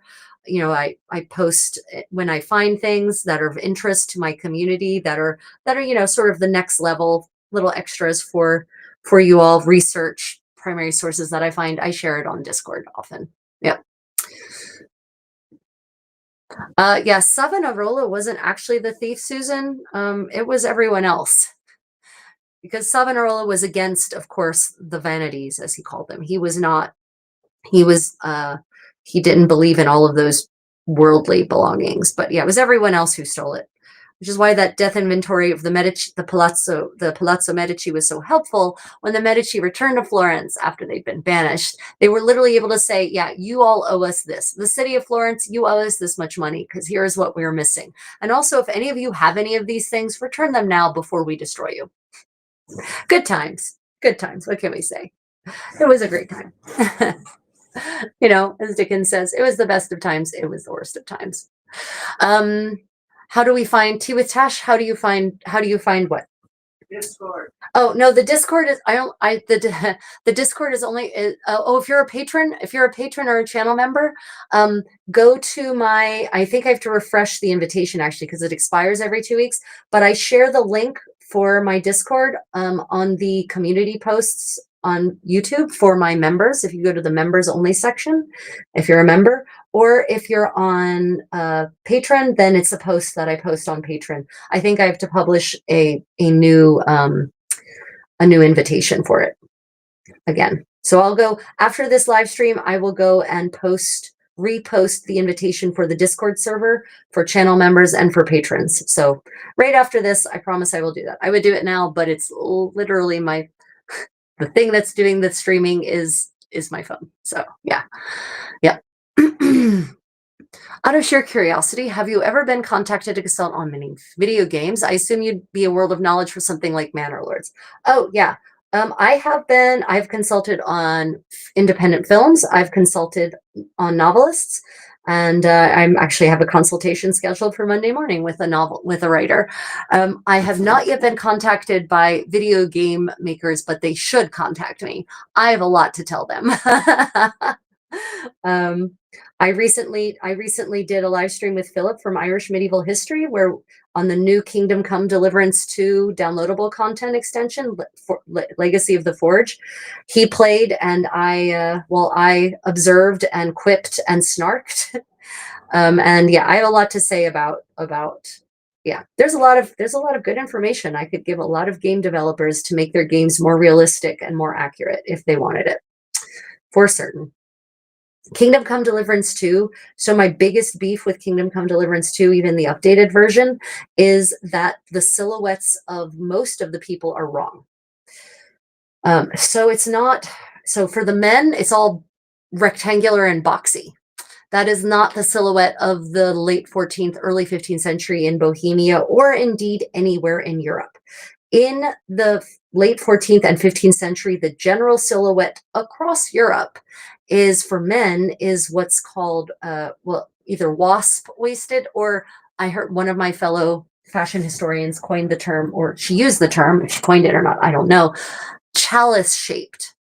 So if you imagine a chalice, right, it's kind of wide at the top and it narrows down at the bottom. And that's actually the shape of men's clothing in the end of the 14th and the 15th century. It's got this pigeon chest, this rounded chest that slopes into a very narrow waist, very fitted waist, and narrow hips. And even on larger men, they would still have that shape. They're not wearing boxy, square, rectangular tunics. This is the era of fashion, of high fashion. This is when the 14th century, some fashion historians argue, is when fashion in Europe really gets its start. I would contend with that statement. I think it's an oversimplification, but the silhouette on these men, they should have tight waists, and they should have pigeon chests, and their coats should be, their doublets should be fitted in the hips. And then if they've got something on over top of that, it should actually generally also be fitted through the chest and down to the hips, and then it flares out, and they've got big sleeves. Like, that's what the look should be. But Kingdom Come Deliverance 2 decided, they went with what I call American footballer or a rugby player, right? These giant square shoulders, and their tunics are just kind of just square and not shaped or tailored at all. Yeah.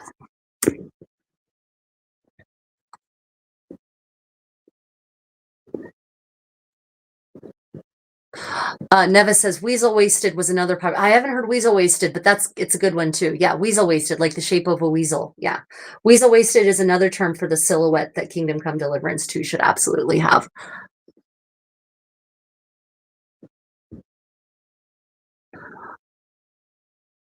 CK says, I've actually gotten to the point in my fashion sense where I think that mundane men's clothing is ugly and unfashionable. Yeah, it's pretty bad.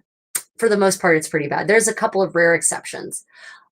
A nicely fitted, and I mean nicely fitted, tailored 3-piece suit with the right color combination, i.e. colors, I think that can be pretty dapper. But for the most part, I mean, what men wear on a daily workaday basis is generally just awful. Terrible, boring, sad and awful. Yeah. At least in the West. And unfortunately, in the rest of the world, a lot of places that once had their own local fashions that were pretty interesting are also westernizing, and not anything good from the West, like the worst of it. Jeans and shapeless jeans and t-shirts and sweatpants and sweatsuits. It's like, really? That's what you got from us? Oh, so sad.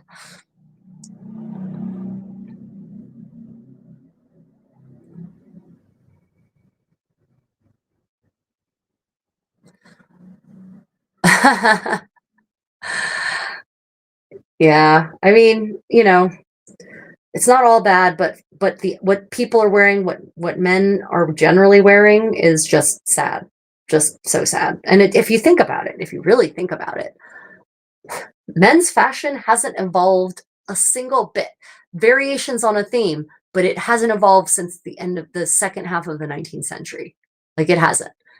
There's been no real difference. It's all slacks, a shirt, and a suit coat, basically.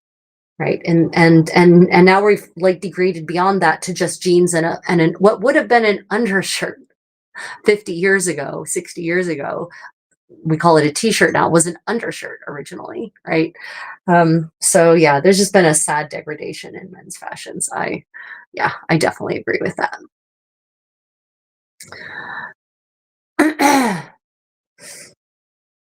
Yeah, I am absolutely, I am from the West, but my point is that Western fashions are unfortunately have been spreading throughout the rest of the world, not just the West. And so instead of, say, people in, it's a bad example, but I'll give it anyway, say people in Korea wearing what was historically Korean clothing, what was Korean clothing 100 years ago, 120 years ago, they'll wear Western clothes. And, it's in Korea particularly, it seems to be like the baggiest and the most shapeless of the Western clothes. And I don't know why. Actually, I do know why. That's a longer conversation though. Or in India, how people are moving away from wearing saris to, increasingly to just wearing, slacks and shirts or shorts and modern Western skirts. And and I mean, I can't argue with the argument. I cannot contend against the argument of convenience, which is, I mean, it's true. It's easy to just toss on a pair of jeans and a t-shirt. No fuss, no muss, no hassle. And you can do a lot of things in jeans and a t-shirt that you definitely cannot do in a three-piece suit. I won't argue with that, but maybe there's more to life than convenience and expedience. Maybe we should slow down a little bit. Yeah, but seriously, Western fashion has just stagnated, especially for men. There's the things that have varied are waist height, low waist, mid waist, high waist, two-piece suit, three-piece suit, 3 buttons, 4 buttons, 2 buttons, 1 button. The color of your shirt, but even still the button, whether your collar is removable on your button-up shirts or not. But, you have got shorts, you've got, those longer shorts, but otherwise it's just, the men's fashion has pretty much stagnated pretty hard. It's just kind of sad. A man wearing a 3-piece suit now, if he got dropped into the 1920s, no one would really look askance. That's a sign that your fashion has stagnated. If no one would look askance, your fashions have stagnated. 100 years in the past and no one would notice anything out of place. Your fashions have stagnated.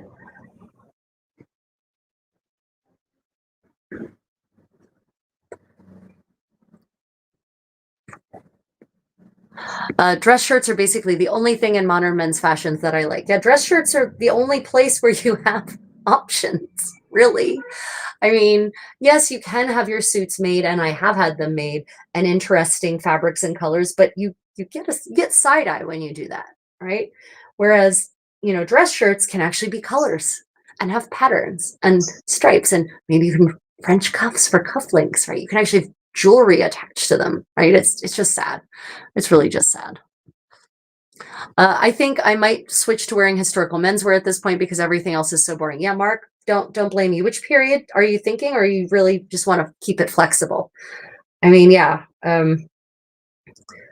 Historical men's fashion's way more interesting for certain. 100% agree.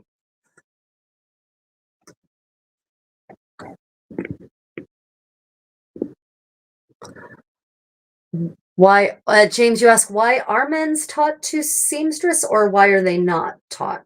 You know, what's interesting about sewing and tailoring is that historically, sewing was not women's work, and not in medieval Europe. There were many men did embroidery. Many men were tapestry weavers. Men were very often the tailors, and many men did the seaming as well, did the sewing. It wasn't women's work. What interestingly does seem to have been predominantly women's work, not necessarily uniquely, but predominantly in most parts of medieval Europe, was silk work. So narrow wares, so tablet weaving, inkle weaving, finger loop braiding, lace making as it was called. That seems to have been done pretty prominently and predominantly by women. But otherwise, what many people consider now to be women's handcrafts are not women's handcrafts historically at all. Weaving, definitely not a women's handcraft in the West, in Western Europe historically. So it's very interesting, that shift. I think that shift actually happened during as a consequence of the Industrial Revolution, when factories took over most of those stages of production. And so the only people left doing it by hand were in very rural spots, and therefore were more likely to be women, or poorer communities who couldn't afford the nice factory made items. Maybe they were more likely to be women. That's my suspicion anyway. Or when it became a luxury to be able to make these, actually probably that's more it. It's probably when it became a luxury, a sign of ease, that you had time to just sit around all day and just embroider just because. Not because anyone was paying you, but because you had the leisure to do it. Maybe also that might be when factories started taking over that part of the work, then it became a luxury, a sign of luxury and wealth to be able to just do it at your leisure for the fun of it. And therefore, by that point, the wealthy women really weren't doing very much. They were pretty stagnant. I am using double thread. This is double thread. It's waxed. This is cotton thread, not linen, just be honest. Most of the thread that has survived in garments from this era is silk or linen, though there are references to cotton thread, and there is occasionally a cotton thread find. So it is not inauthentic to use cotton thread, as it were. The cotton is actually much more prevalent in medieval Europe as a fiber than most people want to believe it is. That is not to say, however, that there is a surfeit of evidence pointing towards entire suits of clothing being made of cotton cloth. I don't mean that, and I definitely don't think that, because that's not where the evidence points right now. Yeah. Oh, you dislike modern men's suits. Yeah. No, I knew what you meant. I know what you meant, Nevis. No, I understood. You meant you like the dress shirts. I get it. My point was you can individualize the suits and make them more interesting if you want, but mostly it's the dress shirt where you have the liberty to do so. Agreed. Oh, yeah, I agree. Men and women, everyone needs to learn hand skills again. Most women, guys, in the West, most women don't sew anymore either. It's everyone is losing these skills. Everyone is forgetting how to not cook. Yes, everyone in the West, in America especially, most people don't know how to cook anymore. Most people don't know how to sew anymore, men or women. So everyone, I think all of these hand skills are important for everyone to learn. I think we need to stop being so reliant that high tech is always going to be there for us, because it might not be. And also it's good to actually have these fine motor skills. It trains your brain. It's relaxing. It has so many benefits aside from just knowing how to do the thing.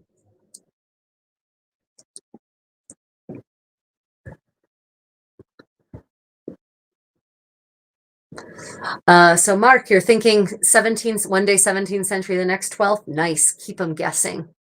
Fantastic. What's your favorite 17th century style? Are you talking earlier 17th century when they were still doing doublets and hosen laced into the doublets? Or are you talking like Charles II when it gets all funny relaxed because of his casual style?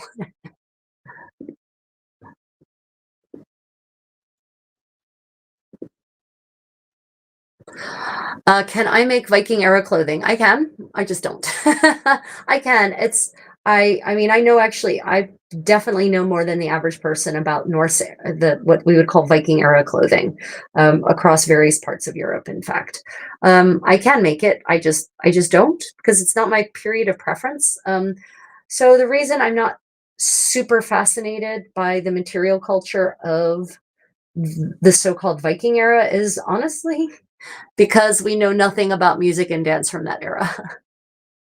Music and dance for me are such a fundamental part of wow, I just this needle is so fine and the fabric is so thick that I just drove the needle backwards through my thumb. That's fun, but it's okay. I think it didn't actually get to the level of the blood vessels. So no problem. Just use something else to drive it through than my thumb. Yes, yes, I should have a thimble for this. I hear you all. I do. Try not to break it if I can, because this is one of my finest sewing needles. Yeah, right. So yeah, the other thing that makes me not so interested in Viking era clothing is that it seems that the amounts of cloth that were being used are just relatively conservative. And I just love flowing skirts on me. I love the feeling of flowing fabric. And I like things to be really fitted in the bodice, and I like the skirts to flow. So the Viking era really isn't that for women's fashion. So it's just not my preferred era. That's just how it goes. But I know lots about it. I know lots about it, and certainly more than most 15th century countesses know about Viking era clothing.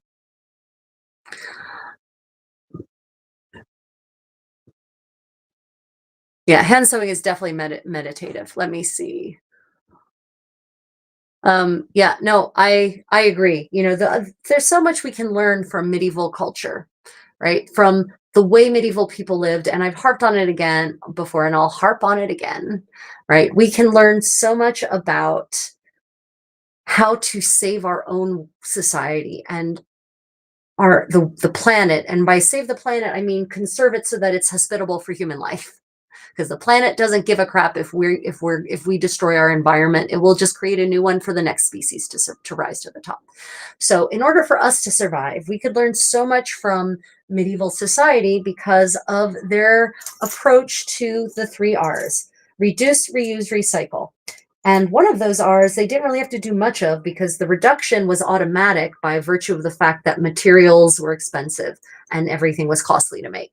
So if we could just live more like medieval people in that regard, where we reduce our consumption, we reuse whatever we can instead of just throwing it away, and we recycle what can't continue in its current function, we upcycle it or recycle it into something else using those materials, right? So yeah, reduce, reuse, recycle is the maxim of pre-industrial society, and we could really benefit from that.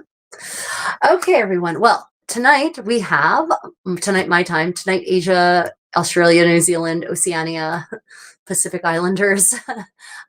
We have my medieval cooking party, and we're going to be making this fantastic dish from this cookbook, this Scandinavian cookbook, actually. So this segues us nicely into the last part of the medieval sewing party, the book corner, the Contessa's book corner. So we will be actually working from Libelles de Arte Coquinaria. I'm going to mirror this for you. Yeah, I'm going to unmirror this. So it'll be disorienting, but this will allow you to read it better anyway. Settings, unmirror, video. Okay. I know it's a little disorienting for you, but there it is. Okay. Yeah. So this is one of the oldest extant medieval books of cookery, and it's referred to as an early northern cookery book, and that's because it contains a small recipe collection that dates to the 13th century. So like I said, one of the earlier ones dates to the 13th century, and this one is a compilation of 4 different versions of this book, because there are actually 4 manuscripts. that contain this recipe collection, and they're written in different languages, and there's clearly an original text from which they're all copying. So this particular cookbook actually has a Danish version. It has an Icelandic version. It has a Low German version. And I'm trying to remember what the fourth language, Norwegian. I think Norwegian, a Norwegian version. And one of them, for those of you who are into Irish history, is actually housed in Dublin. It's in the Royal Irish Academy. So, and that's the one that's actually in Icelandic. So there's a possibility. I wasn't able to track down how it came to Ireland, but there's a possibility that this might actually have been in someone's possession in medieval Ireland, and therefore some of these recipes might reflect some of the recipes that were available in medieval Ireland. Maybe. Still have to track that down a little bit. But so what's lovely about this book is that it has a great introduction. It even shows you, here's what the original looks like. So if you ever wonder what it's like to look at an original medieval manuscript and try to read it, there you go. How fun is that? And it has the entire recipe collection. It presents one of the manuscripts in its entirety. One of the manuscripts, no, sorry, I lie. It actually presents each of the manuscripts separately, transcribed with the original language on one side and a translation on the other for each of the 4 manuscripts. So you can actually compare the recipes against each other when there's, holes, things that are missing. And then they do an actual concordance at the back for you. They call it a composite translation. So they combine all of the translations for all of the recipes, and then they actually comment on it. And then they tell you what's different in each of the manuscripts for each of the recipes. So it's all, you can either look at it separately or you can look at their composite at the back. I love this book also because it's so early. But the other thing that's fascinating about it is how some of these recipes appear in 14th century and 15th century cookery collections. So it shows a continuity across Europe, by the way, not just Northern Europe, Italy, Spain, France, the Low Countries, Flanders, the Netherlands, England, right? So it shows this tradition that there was absolutely a European culinary tradition that featured both local dishes and dishes that became internationally popular and for across several centuries, no less. Now, the dish we're going to be working on tonight is from this, and it is actually what translates to chicken dumplings, but is like Hühnerkloten. in the Low German version, Hühnerkloten. Klossen for those close, Kloss for my German speakers, right? Hühnerkloten.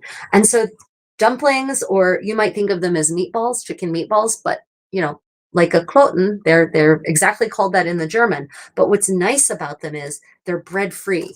Many medieval recipes contain bread as a thickener or a binder, but this does not. And it doesn't need it either. So we're going to be making these chicken dumplings together, looking at the original recipes, talking about the language, talking about what's different between each of them and how we can interpret that, and what sort of extra knowledge that I will have as the redactor will have to bring to the table to make this recipe successful, right? From my own cooking experience. And then from this also, we're going to be making almond butter. Now, you might think you know what almond butter is, but you probably don't. I'm not talking about nuts that have been ground into a paste like peanut butter. No. We're going to make almond milk the medieval way, using medieval techniques, i.e., yes, you heard me right, mortar and pestle for the win. And then we're going to coagulate it using acid. And then we're going to hang it and drain it. And that's supposedly what almond butter is from this era. And the almond butter is often used as a substitute for fresh cheese on Lenten days. So that's what we're going to be making tonight.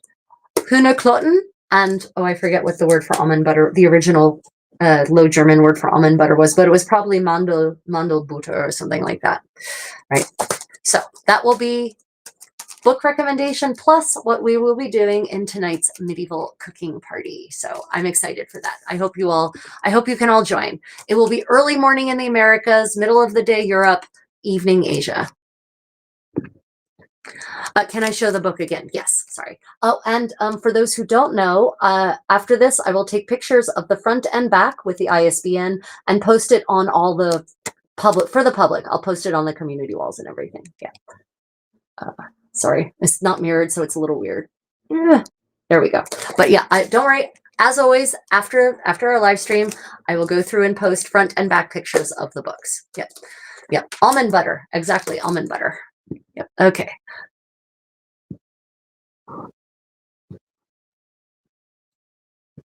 Yeah. Okay. So next on the recommendation, this is actually a reprint of, I'm pretty certain this is 19th century. This is one of the Dover publications, and I love Dover publications. Yeah, 19th century. So Friedrich Fischbach, Historic Textile Patterns in Full Plate Color. This is fantastic. I'm sorry, I'll turn the ring light off for now, even though I look haggard without it, but that's okay. Okay. Historic Textile Patterns. So this was actually published originally in the 19th century, and it was published by a man who had either owned or had access to all of these medieval and Renaissance textiles. Access to, and realized that they could rot away and disappear, and he needed to preserve them for posterity. So he made plates of all of them. And so this book, if you're looking to get an idea on what the right kinds of patterns are, if you're fabric shopping and you're like, is this pattern medieval or Renaissance? You can look in this book and get an idea for what the shapes and motifs are of actual extant textiles. Right? Like, would you look surprising ones? Like, exactly. Would you look like some of these? Would you look at some of these? Like, would you look at this? And okay, for those of you who aren't textile experts, those of you who are newish to the medieval fashion world, would you normally look at this and think, yeah, that's medieval? White rose with tea. Ooh, yummy. Right. So it is really 13th or 14th century Italian. Yeah, Lucca. Oh, that's super yum. Yeah. Oh wow, that's super yum. Oh, North Italian, 14th century. Right. So this is it's a great, and all of these things are just in one place, right? So it's all in one book. And from different periods, there's also Byzantine. I want to get the original. There's Byzantine, Italian, German, Spanish, Moorish, Spain. I thought there's Islamic. There's some Islamic textiles in here. I think he had some. There's Egyptian, Peruvian, Peruvian. ancient Peruvian. Right. So this is a fantastic resource. And because it's a Dover, I'm pretty certain it's pretty inexpensive, right? Dover practically nothing. Dover publications are fantastic because they're reprinting all of these out of print historical books, and they're super useful. So yeah, Historic Textile Patterns in Full Color. Highly recommend. Highly recommend. Mathieu, see you later. Almonds are not a tropical nut. They are a Mediterranean nut. They do originally grow in the Levant, but there are almond trees all over Europe. Yeah. Medieval people had lots of access to almonds. You might be thinking of macadamia nuts. Macadamia nuts were not present in medieval Europe for certain. So yeah, Historic Textile Patterns in Full Color, and it covers a wide array of places. Like here's one from Sicily, woven during the Arab occupation. Right? So fantastic. Highly recommend. And then I've got a new fantastic book that's definitely getting added to medieval story time. Many of you, of course, know A Knight's Tale, right? Yeah, of course you do. A Knight's Tale, the movie. Okay, some of you know Chaucer's Knight's Tale, but many of you know the movie A Knight's Tale. Haha, lots of fun. Ulrich von Liechtenstein, though, was a real knight who actually went on the tournament circuit in medieval Europe. And he actually wrote an autobiography in his lifetime called The Service of Ladies, Dienst der Frauen, right? It's actually written in German. It's written in the vernacular. And it's about his journey to become a knight and to become the knight of his beloved, the woman he's decided he's going to glom onto. And this thing is hysterical. The episodes that are described that Ulrich von Liechtenstein describes as happening, that he does, the things he does, are in some cases utterly unbelievable. He talks about having his hair lip repaired because the woman he's decided to stalk says that he's ugly. So he goes and he has his cleft palate repaired in the 13th century. Ow. He then has a jousting accident and his finger is partially torn off. He has it sewn back on. He writes to his lady love about it. And she says, well, if it's healed, then it can't really have been that bad. So he instructs the surgeon to cut it off so he can send it to her. He drinks her bathwater. There's some disturbing stuff here in Ulrich von Liechtenstein's Dienst der Frauen, the service of the ladies. So we are going to be definitely doing select readings from this tale. So Ulrich von Liechtenstein, the service of ladies, for the ultimate in disturbing medieval stalkerdom. Yeah. Yeah, historically accurate considering the rock music celebrity angle. Yep. Yeah, I agree. I agree. Nevis says, aside from the costumes, the movie A Knight's Tale was weirdly historical. Yeah, it really was. It had very weird moments of historicity. For instance, the dances, that scene where they dance that ridiculous dance. Okay, the dance is ridiculous. The one he makes up has nothing to do with actual historic dance. But before they actually start the dancing, the dance master says to them, shall we have some dancing? What dances would you like? Would you like a galliard? Would you like a gavotte? Would you like a brawl or an allemand? Now, none of those are 14th century dances, not a single one. But they are 16th century dances. So at least they brought, the dance master references real historic dances from a period that is only 200 years beyond the period of the Knight's Tale, right? So yeah, there's weirdly historic parts. The clothing is not amongst the weirdly historic parts, by the way. The clothing is ahistorical. Her clothing is a nightmare. Yeah. Okay, so Ulrich Liechtenstein, the service of the ladies, for the win. Right, well, I need to obviously prepare for my medieval cooking party later on, and also actually eat some breakfast/lunch, get on with my day, refresh myself so that I'm ready to go for our medieval cooking party tonight. We should definitely do that reading while we're watching the movie. Yeah, the movie and the book have nothing to do with each other, basically. Ulrich, the Ulrich von Liechtenstein, the pseudo Ulrich von Liechtenstein in the movie doesn't do any of these creepy things at all. But yeah, that would be a funny side-by-side. And the lady in Ulrich von Liechtenstein is not like the lady in A Knight's Tale, but that's okay. There is a lady, there is a knight. That is similar. Right, so I would like to thank my channel members and my patrons for making this all possible, for continuing to support me in doing this, exploring medieval material culture, researching it, recreating it, and sharing it all with you. If you would like to, if you're able to, and you would like to support me financially in this work, consider becoming a channel member on YouTube or a patron on Patreon. Lots of extra access material for my patrons and channel members. Whole videos are uploaded that never see the light of day otherwise. Ad-free videos, full tutorials, extra content, extra resources when I find them. I share them there. Access to my Creative Contessa Discord, where we have lovely productive chats and have a really creative productive time.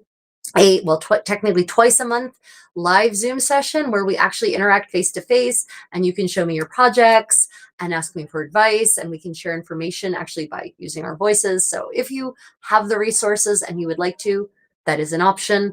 I would like to thank otherwise all of you who are just here being part of the community, commenting, asking questions, sharing your own experiences, and just generally helping me build this beautiful court, as I'm starting to call it. I really appreciate you all. Otherwise, I hope to see you all later at my medieval cooking party, or tomorrow there will be another medieval sewing party. Same bat time, same bat channel. And then on the day after that is medieval story time, where you will finally get to meet the real and the disturbing Ulrich von Liechtenstein. Otherwise, until next time, everyone, may your explorations be creative. Until then, everyone, fare thee well.